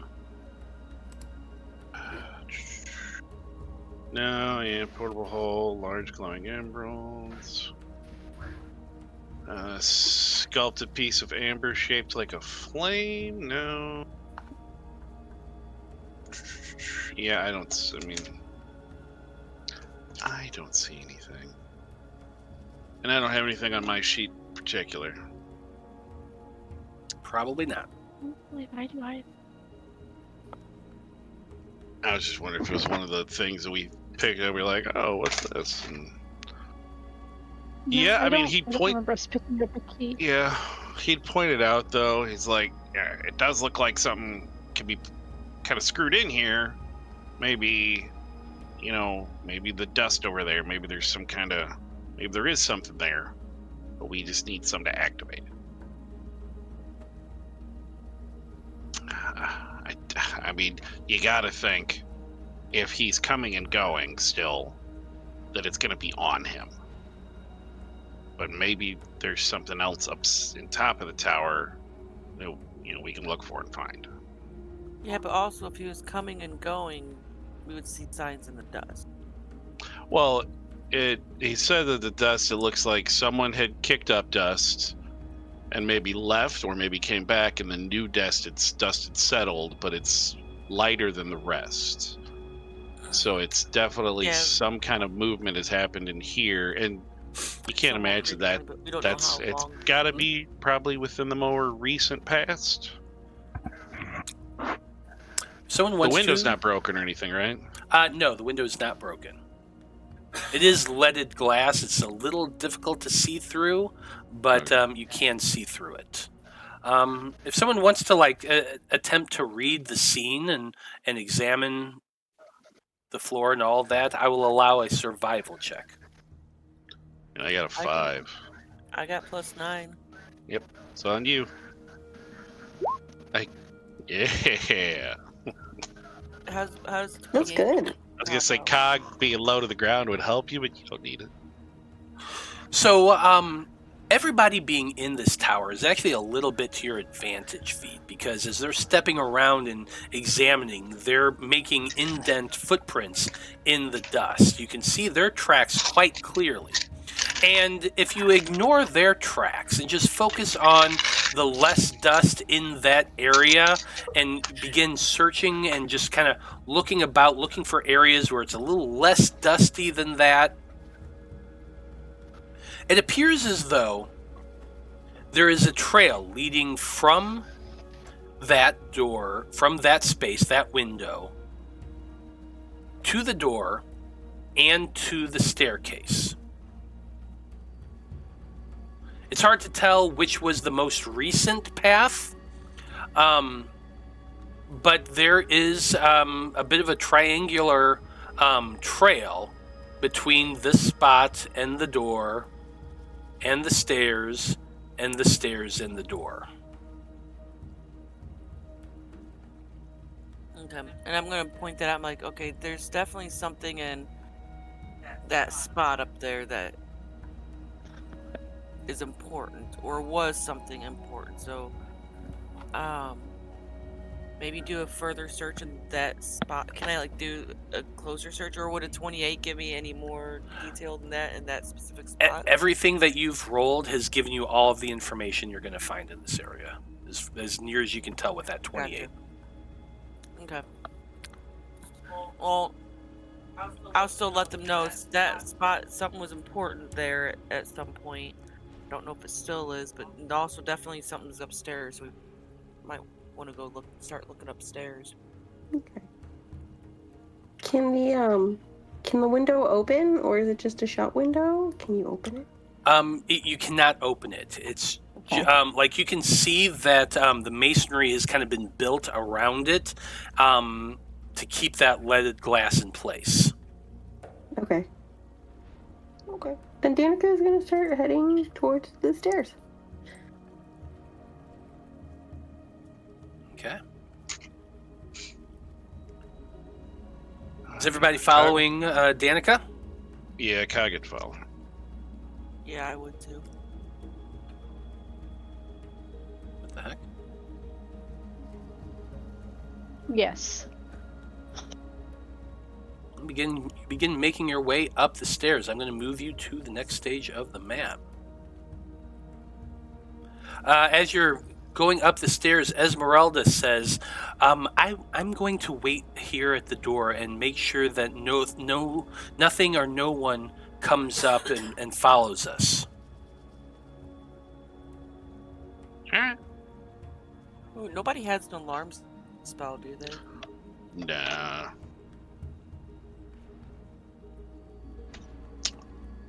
That's why Esmeralda's sticking around. But you are able to make your way up the winding staircase, which goes up about 20 or so feet until it leads to a landing. The upper level of this tower is an icebox with windows set in almost every wall. As you look about, you can see a rusted iron ladder bolted to the floor in the center of the room, and a ceiling to the floor and ceiling, which leads up to a wooden trapdoor mounted in the ceiling. Mounted above the stone hearth is a direwolf's head. The wind coming down the chimney howls in the wolf's stead. Cool. You said this room is an icebox? Yes, Like, it is as in- very cold. It is extremely Okay, cold I up here. see. You all have your cloaks pulled about you because it is very, very cold.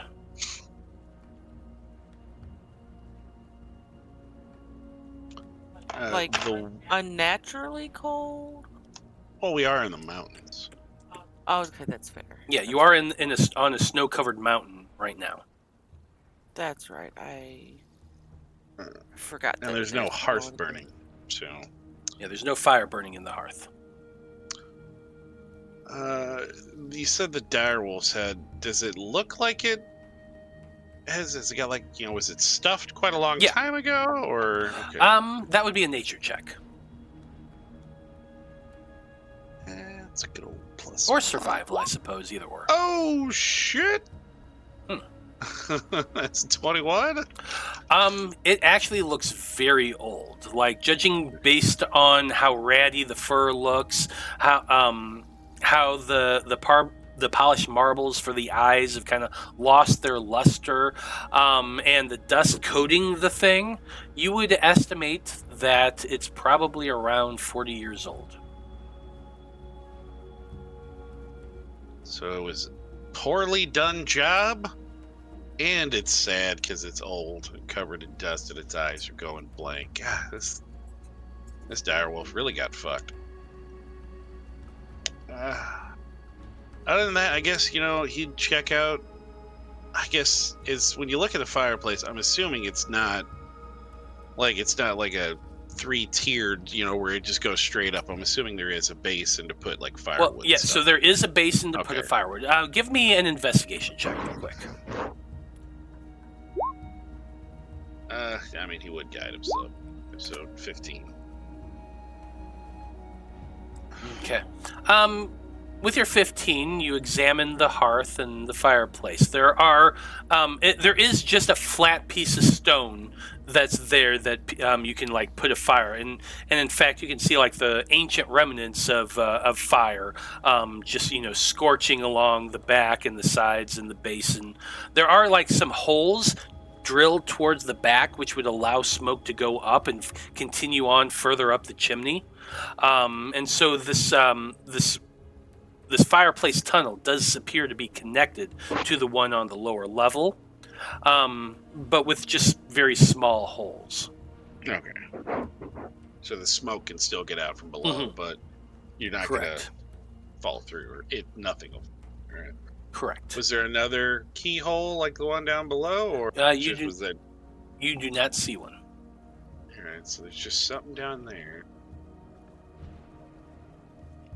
And everything else in here looks pretty Spartan. Except you can for make the another ladder going up. If someone else wants to make another investigation check while Cog was looking at the hearth, we can figure that out. I'll do that. And then I'll guide myself. Sounds good. Guided investigation. 18. You examine the area around the walls, the floors, that sort of thing. Nothing else really appears to be interesting in this area. Not much else up here. Nothing super interesting. No keys that pop out. Annika's gonna peek out the windows and see if she sees anything. Okay. Give me a perception check. Okay.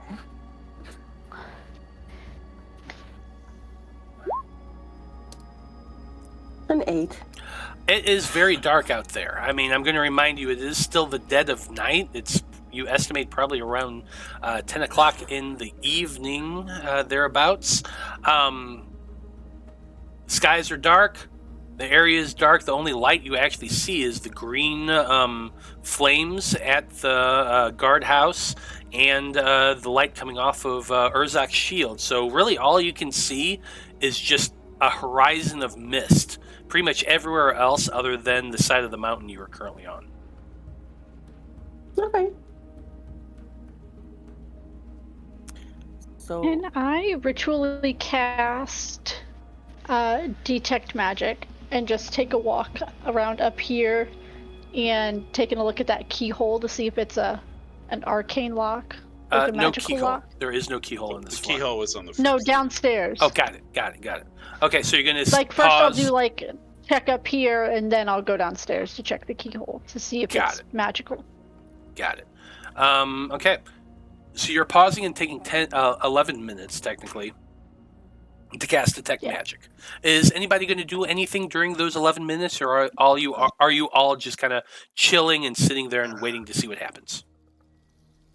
I mean, I was kind of thinking about climbing that ladder and testing out that trapdoor up there. I don't suppose there's any wood, like, piled up nearby anywhere, was there? No, there is not. Man, yeah, he would have started a fire. There's the splinters down on the first floor. Well, I suppose there is that.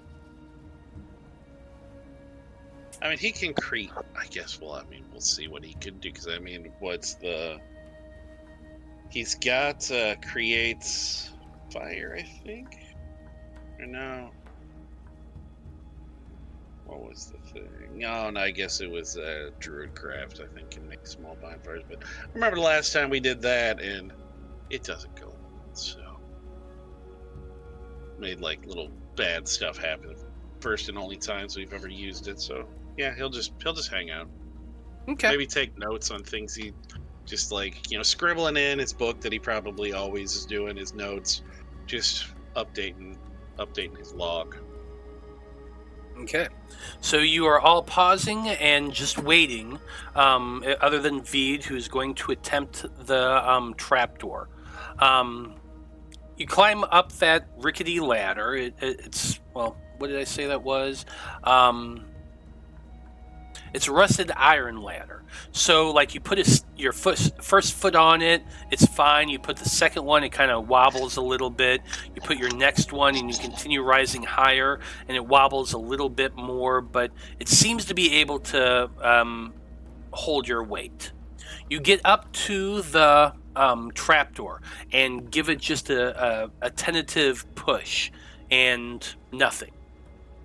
You give it a little bit of a harder push. Not enough to do your full strength, but just enough to test it.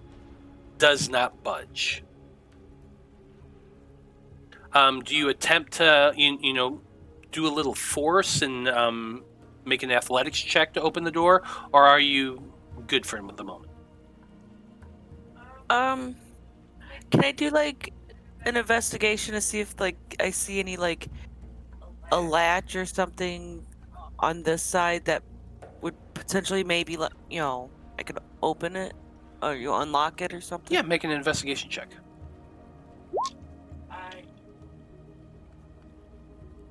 Just roll again. A 7. 7 is that's not gonna help. You don't see a latch, you don't see a lock or anything. It's just a trapdoor that you should be able to push open.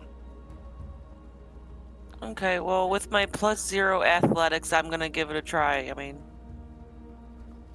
it'll work, right? 10. You push and strain as hard as you can, but it doesn't seem to budge. But the rung of the ladder under your feet just does kind of like bend downward just a little bit from your straining. Okay, I am going to very carefully just, go back down the ladder. Okay. Do we want Big Green to try? I don't know if that's a good idea. We'll leave that for later. Okay. Does anybody by chance have a ladder that they can... Is there one in the portable hole? There's not. But I have... Oh, you know what? Shit, I did use it. You did. When we were... That dumb shit with the fucking fireworks. Back at Veros. Mm-hmm. Yes, he did use the fucking patch off the fucking ladder patch. Mm-hmm. And I'm pretty sure you left that back at Veros. I mean, what could we? He couldn't put it like back into patch form. So. Nope. Was that Delphine? How is Vide at pole dancing? We do have an immovable rod. Oh, yeah. Yeah, but so Vide has a +0 to strength. I mean, push comes to shove, Big Green could try, but I guess we can see what your detect magic is pulling up first. And maybe, like, how much? What's the range for detect magic? 30 feet. 30 feet. 30 feet. So you would potentially be able to tell if there's magic above us too, then, right? Or if not, you could potentially climb up the ladder to get closer to the floor above us. Oh, pop up the spell real quick.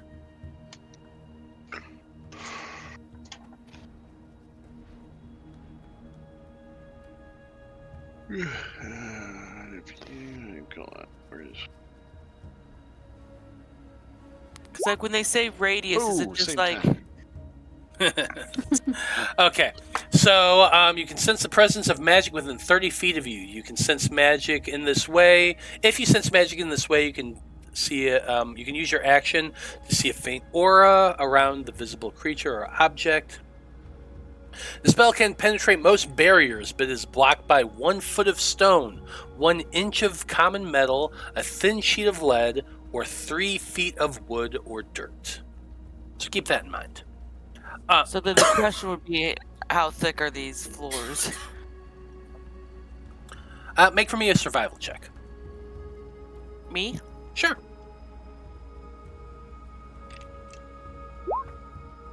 11. I'm going to give it to you. You only needed a 10. You walked up the stairs. You saw the area of the stone, and it is let's see, it is. I mean, hell, just coming in the door, we would have seen. Yeah, it is like a 5-foot block of stone. So you can sense anything on the level, and you would have to go down to the lower level to sense anything. Oh wait, but oh, never mind. Because I had a thought of like that's a wooden trapdoor, right? Above us. That I was trying to move. Mm-hmm. Like if she got up close to that trapdoor, it would only be probably though like right above the trapdoor that she'd be able to sense, though, wouldn't it? Well, you're not quite sure because you don't know how thick that trapdoor is, but you can always try. Yeah. Well, let's get to it. I'm gonna just assume that for the sake of brevity that you all just kind of settle in and wait for the remaining 7 minutes, right? Yeah. Okay. As she's completing casting her spell, I need all of you to make for me Constitution saving throws.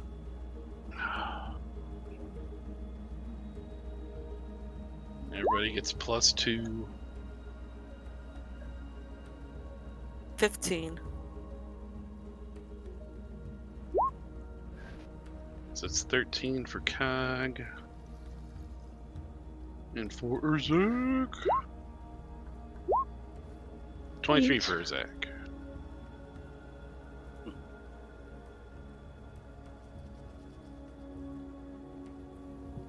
Delphine, make for me one more Constitution saving throw.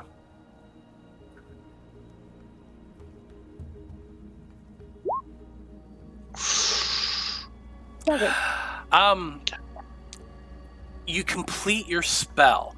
The aura goes off, and you don't sense any magic in the immediate area around you.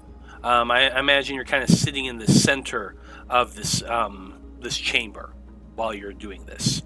Mm-hmm.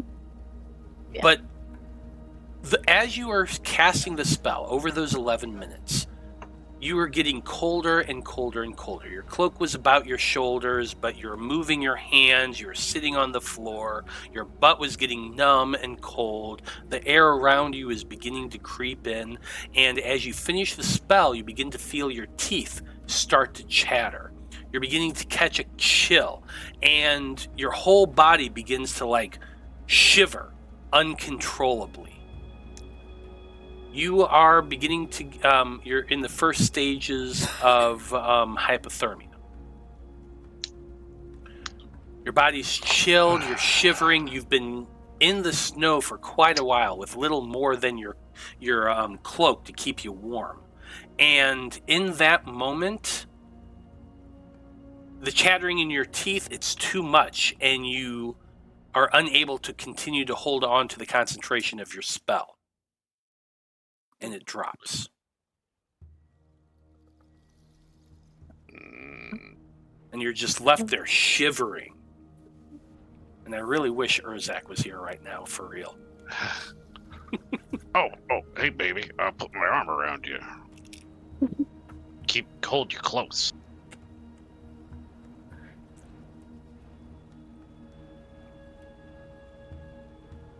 You just like move closer for the warmth. Yeah, I'm sure he would have, he's not going to be delicate at that point if your safety. I told him, I was like, I'm not going to use my knowledge for evil, but if you're getting really cold, I mean, I suppose he'd do this for any of them, that he would do what he can to like put his arms around you and maybe like because I'm sure he's got some kind of a cloak along with his armor and stuff, and he'd kind of swing it around you a little bit or he could even take it off, because I don't think he's got anything special about his cloak. Mm-hmm. Yeah, no, he would just kind of pull it off, like wrap it around you, let you try and stay a little warmer. Yeah, do y'all have like winter clothes? I don't think you do. No, probably not. Yeah, so we'll just keep that in mind. Danika, could you warm this up a little bit? I mean, now Druidcraft didn't, but it can do small campfires. I mean, but we'd have to have something to burn. Prestidigitation can warm small Oh, yeah, items. yeah. I'll prestidigitate as But much as I Delphine can. doesn't have it right now. I will prestidigitate Delphine. So you prestidigitate probably her cloak that she's wrapped around you herself, and then Urzak's got his big cloak and his arms kind of wrapped around her as well, and that does bring the temperature up a little bit for you, Delphine. You definitely have to like pull your cloak about you and keep it around you to stay warm. And I don't think prestidigitation is a concentration. It's just a No, it's a cantrip. So she's gonna have to keep casting that on you to maintain that. It lasts an hour. It lasts it's an hour. Okay. It does last an hour. So at least you have that for an hour, but she would have to continue to cast that spell. And I'll cast it on everybody. Everybody can be warm. I like it. Well, if you cast it on more than 3 items, then the first one falls off. Well, then I guess we'll have to make a sacrifice. Vide doesn't get it for sure. Oh, Sorry, Vide. wow! Oh, I thought Vide doesn't get cold. No, Vide's only immune, or not immune. He's I have advantage against disease and poison. Oh, I thought you were like cold like a cold. Okay. Nothing in here about cold. oh, wow! Wow. Yeah, wow! I did it out of love. I'm sorry. I mean, sure, that's a word.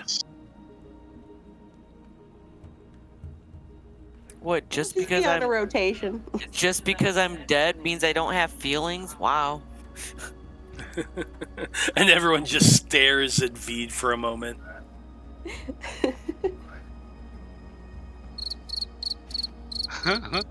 Doesn't absolve you for your short people. Yeah, I mean, I suppose if you want to try again now that you're being kept a little warmer, or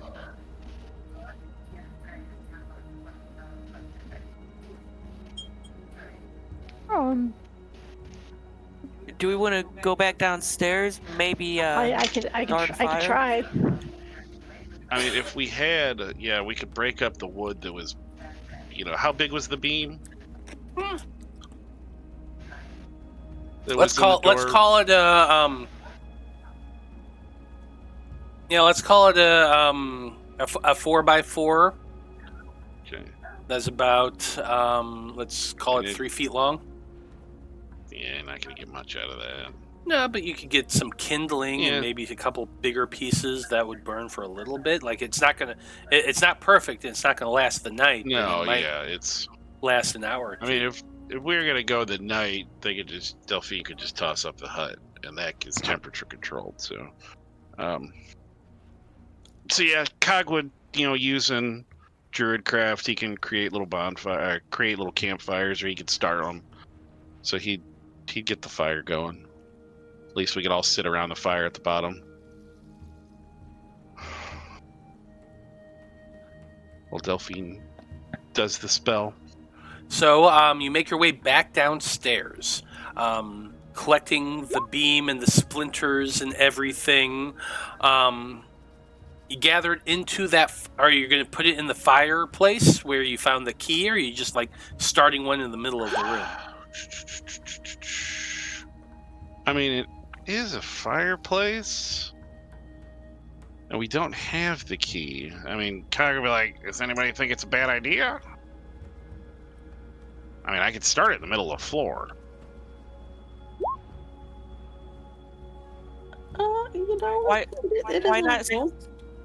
Why not start it in the hearth though? Because that's literally Yeah, what I mean, it's it's what it's there for. So, I mean, I would put it in the hearth because, yeah. hypothetically speaking, you light it down here, some of that heat will travel up into the other levels. Well, yeah. Probably not enough, but No, we can put it in the hearth. also, the smoke will go out.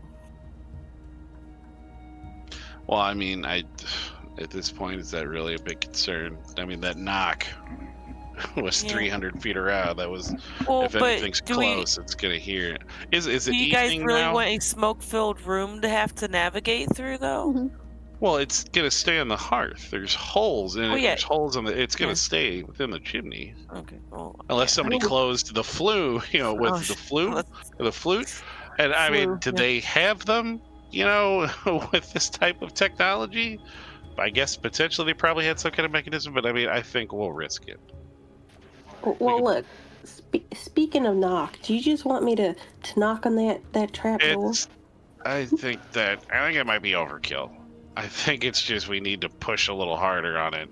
Like I said, we'll check things out. We'll let Big Green do that. We'll, Yes, I do we'll have see what this Mandate. detect magic works first, though. You can tell Danika is visibly saddened by not being able to blow some things up. Well, I mean, we might need it intact. I don't know. Since we're getting close to the end of the game, I will remind you do have the random Rhapsody coin, yeah. Danika. Danika, can Danika try you're to strong? open that door? Yeah, With you all got of like his strength? you have like a 16 Danika's or something like strong. that. Yeah, Danika's gonna go try to open the trap door, and she's gonna use all of her strength. Okay. You might be almost as strong as Urzak, So you're going up the stairs while Delphine is casting her spell, leaving them on the lower level. You look up at that trap door. You're like, I got this. You climb up the rusted ladder, bracing yourself on the rung while putting your hands against the trapdoor. Give me an athletics check. Yeah, and she's gonna use her net 20, Okay, making it a 22. 22. It's honestly not that hard. You strain a little bit. It's kind of wedged, but then you feel that pop, and it lifts up. Danika's like, I got it! And then she's gonna start going up the trap door. Okay. You start making your way up the ladder, pushing the door open completely as you climb. You stick your head out from the trapdoor, and what you can see is, as you look around, you can see the open air of the top of the tower. As you scan about, you see that there are 10-foot-tall, gold-plated statues standing atop the battlement, facing outward. You can tell from your position and the way they're shaped from the back that each one depicts a female knight in armor holding a lance. The cold wind stirs the snow, and as you look about, you can see that underneath the snow on the top of this tower, you can see what appears to be human skeletons clad in rusted mail, leaning either against the battlements or lying on the ground on the stone floor of the top of this tower. She's gonna look over and examine them. See kind of what armor they're wearing, just check them out. Do any of them have a key? Give me an investigation check.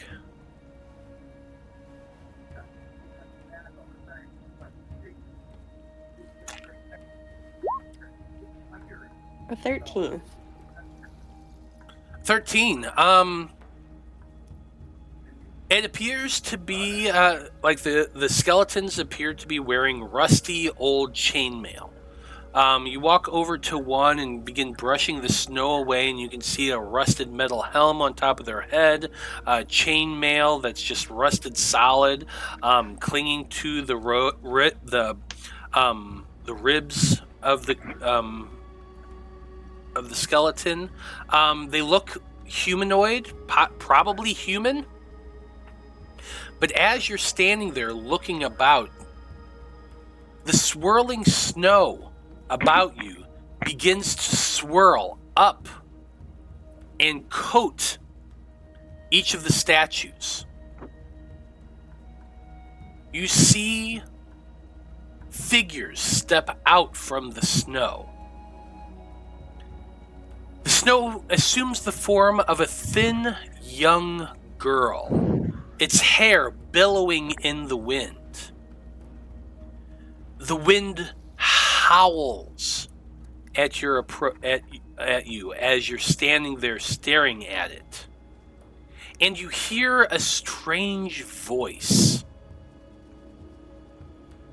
The voice yells, "Begone! None must disturb the young master's rest." More forms begin to swirl about and coalesce in the snow. You see a total of 8 individuals standing there, staring at you. What do you do? Danika Danika makes her way back to the ladder slowly. She's like, give me a second. And then she's gonna pop down. Well, let's see if you can do that. Give me a persuasion check.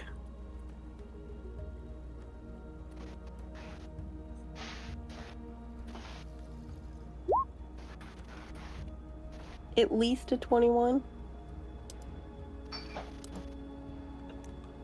You're creeping along the snow, heading back towards the trapdoor.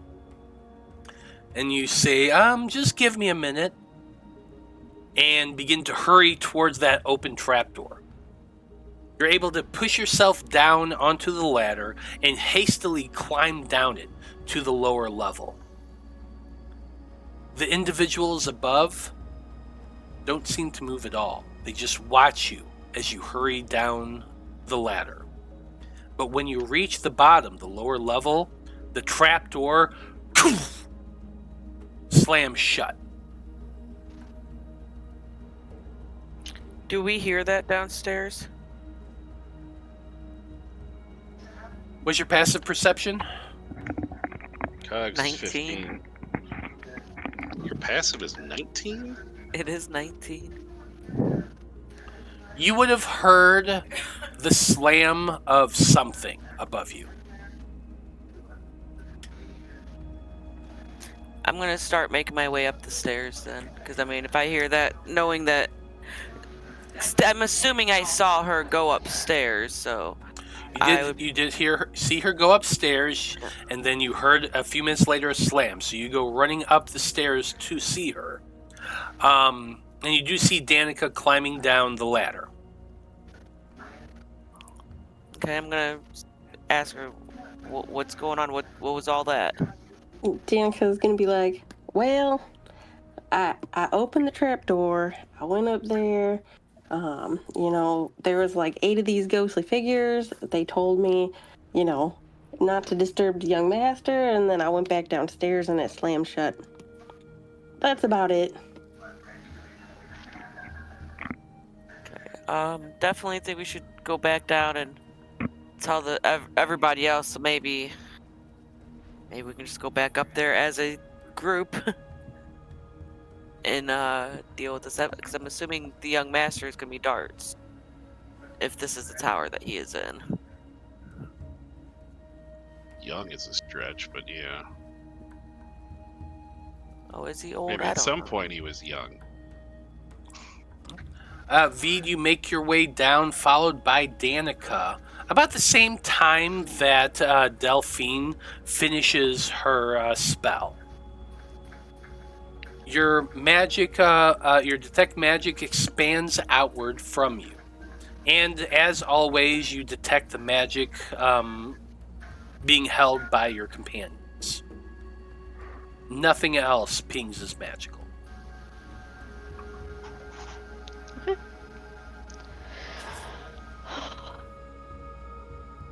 Yo, not magical. There's no magic except for us down here. We should go. check out that slab. Alright.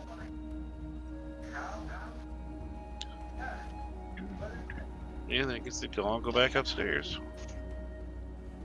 Just inquire as to what was going on. Yeah. So you're all heading back up to the second level? Yeah. Yes. Okay. You all make your way back up to the second level.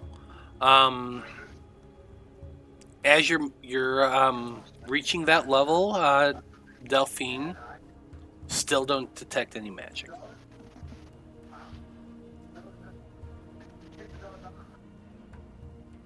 I would relay that to Hoopstever. And Danika will pass along to them what happened.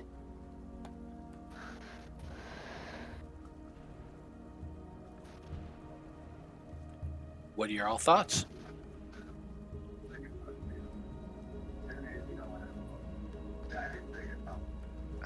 Well, I mean, that's the only thing, because was this one of our readings? Did one of our readings bring us here? I know one took us to the Dragon House, one took us to the tower. One, I believe, took us to the Aldra, where we got the journals. I think it was Strahd's journal we got there, because Baba Lysaga had it. I thought this was the tower. No, there was a tower by a lake. I think one that was Van Richten. There's also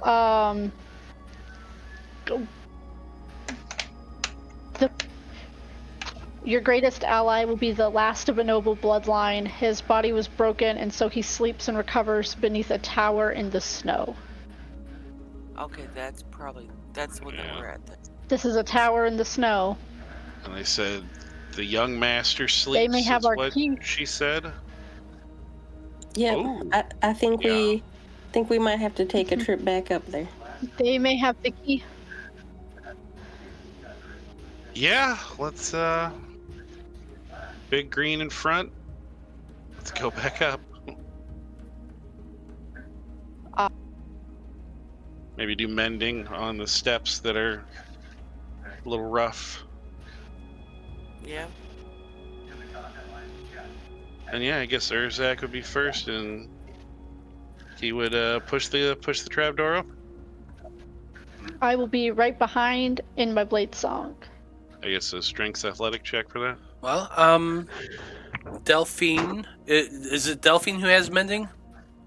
Yes. Yes. Okay, so Delphine takes a moment to cast mending a few times to get the ladder in what would appear to be a working order.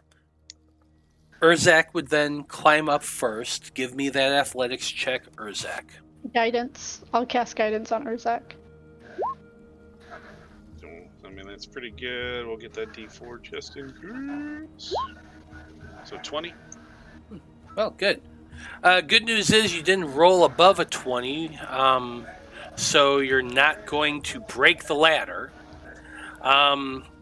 You get to that top part, you push with all your might, straining, and pop. The trapdoor opens. You look up, looking for those snowy figures that Danika described, but you do not see any. And one by one, your group climbs up the ladder to the top of the tower, which is where we are going to end things for this evening.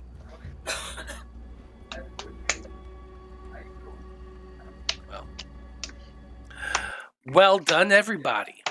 You killed some demons, and you explored this tower.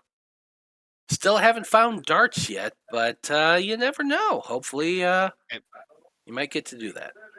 I didn't use my powers for evil and, in a way, reveal that Urzak and Delphine are sweet on each other to Cog. That's true. That's true. We will So, find out what happens in 2 weeks here on Sonnet of Blood. I can't wait. Well, thank you to everyone who watched this evening. We very much appreciate you tuning in and hanging out with us. Come back in 2 weeks to find out what our heroes discover on top of this tower with these snowy ice women who appear to not want them to disturb their master. Who knows what's going to come from that? Well, as always, we like to go around the table and have everybody tell us who they are and where we can find them on the internet. And Danika, you're the one who did the recap, so why don't you go first? Oh, perfect. My name is Natalie, and I play Danika here on Sonnet of Blood. And you can find me here every 2 weeks playing. Nice. Dyto, or Danika, or Delphine. Fuck me, I'm terrible today. Delphine, All you're the Ds. next. Hello, I'm Dyto. I was Delphine tonight. I will be back tomorrow night. Making people believe that dragons are dogs. That'll be fun. And then I'll be back for Aether Tech Wars next week. New rule for all the campaigns here on Random Rhapsody. Everyone has to pick a different letter for their name. Yeah, because tomorrow night we've got Vivian and Venus. It's so painful. the only C word here is Cog. He's definitely a C word. Anyway, Vide, you're up next. Hi, I'm Brandie. I played Vide tonight. You can find me every other Monday as Vide, obviously. And also every other Wednesday as Vide. And then every other Monday on the opposite week as Mako in the Aether Tech Wars. I don't know what I'm doing. I just work here. Sounds about right. You can find me on the internet as at RiverDragon82. That's River with a Y.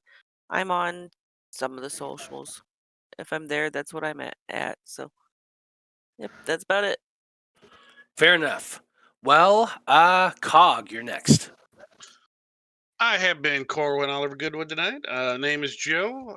I'm also in our Aether Shanties campaign as Zolos. I unfortunately wasn't here this past Monday, a couple days ago. But even though I wasn't there, Zolos was still kicking ass. Convinced a bunch of pirates to abandon their captain because they didn't want to fucking die. And then he convinced the townsfolk to start spreading a rumor that it was all their fault for all the shit that we caused, which is always fun. And now we're chasing this pirate captain in our ship, chasing his ship before he can get into Aether space because we need to kill him. And then the nerds will give us help finding, the water guy's wife. And I know a lot of those things are inaccurate, but Solus is a bit of an asshole. That's exactly how he would describe it. That tracks. Well, as always, I am Matthew R. Dawson, your friendly neighborhood host and game master here on the Random Rhapsody Network. I mean, that's mostly true, but we do have other GMs here, and we're probably going to have more of them as we keep going. So, but yeah, I'm still the main one of the main campaigns, and I'm going to keep doing those. It's always fun. Let's see. My socials are at Scruffy Wanderer. I also have a chef account, Chef MR Dawson on Instagram. I post food there every so often. You can look at that. Or you can follow me on everywhere else as at Scruffy Wanderer. We talk about D&D. We talk about politics. It's interesting. And come hang out with me as the world burns. Yeah. Other than that, you can always find me here every Monday and Wednesday running crazy games for crazy people, always having a blast doing it. It's a lot of fun. And check out my Beetlejuice shirt. I freaking love this one. Anyway, yeah, Come back in 2 weeks for Curse of Strahd to see what happens. It's going to be great. And on behalf of everyone here in Sonnet of Blood and everyone in the Random Rhapsody crew, I just want to say thank you, folks. It's been a delight. So long. Good luck. And until next time, may you live until you die. Good night, everybody. One of these days, we're going to be a perfect sync.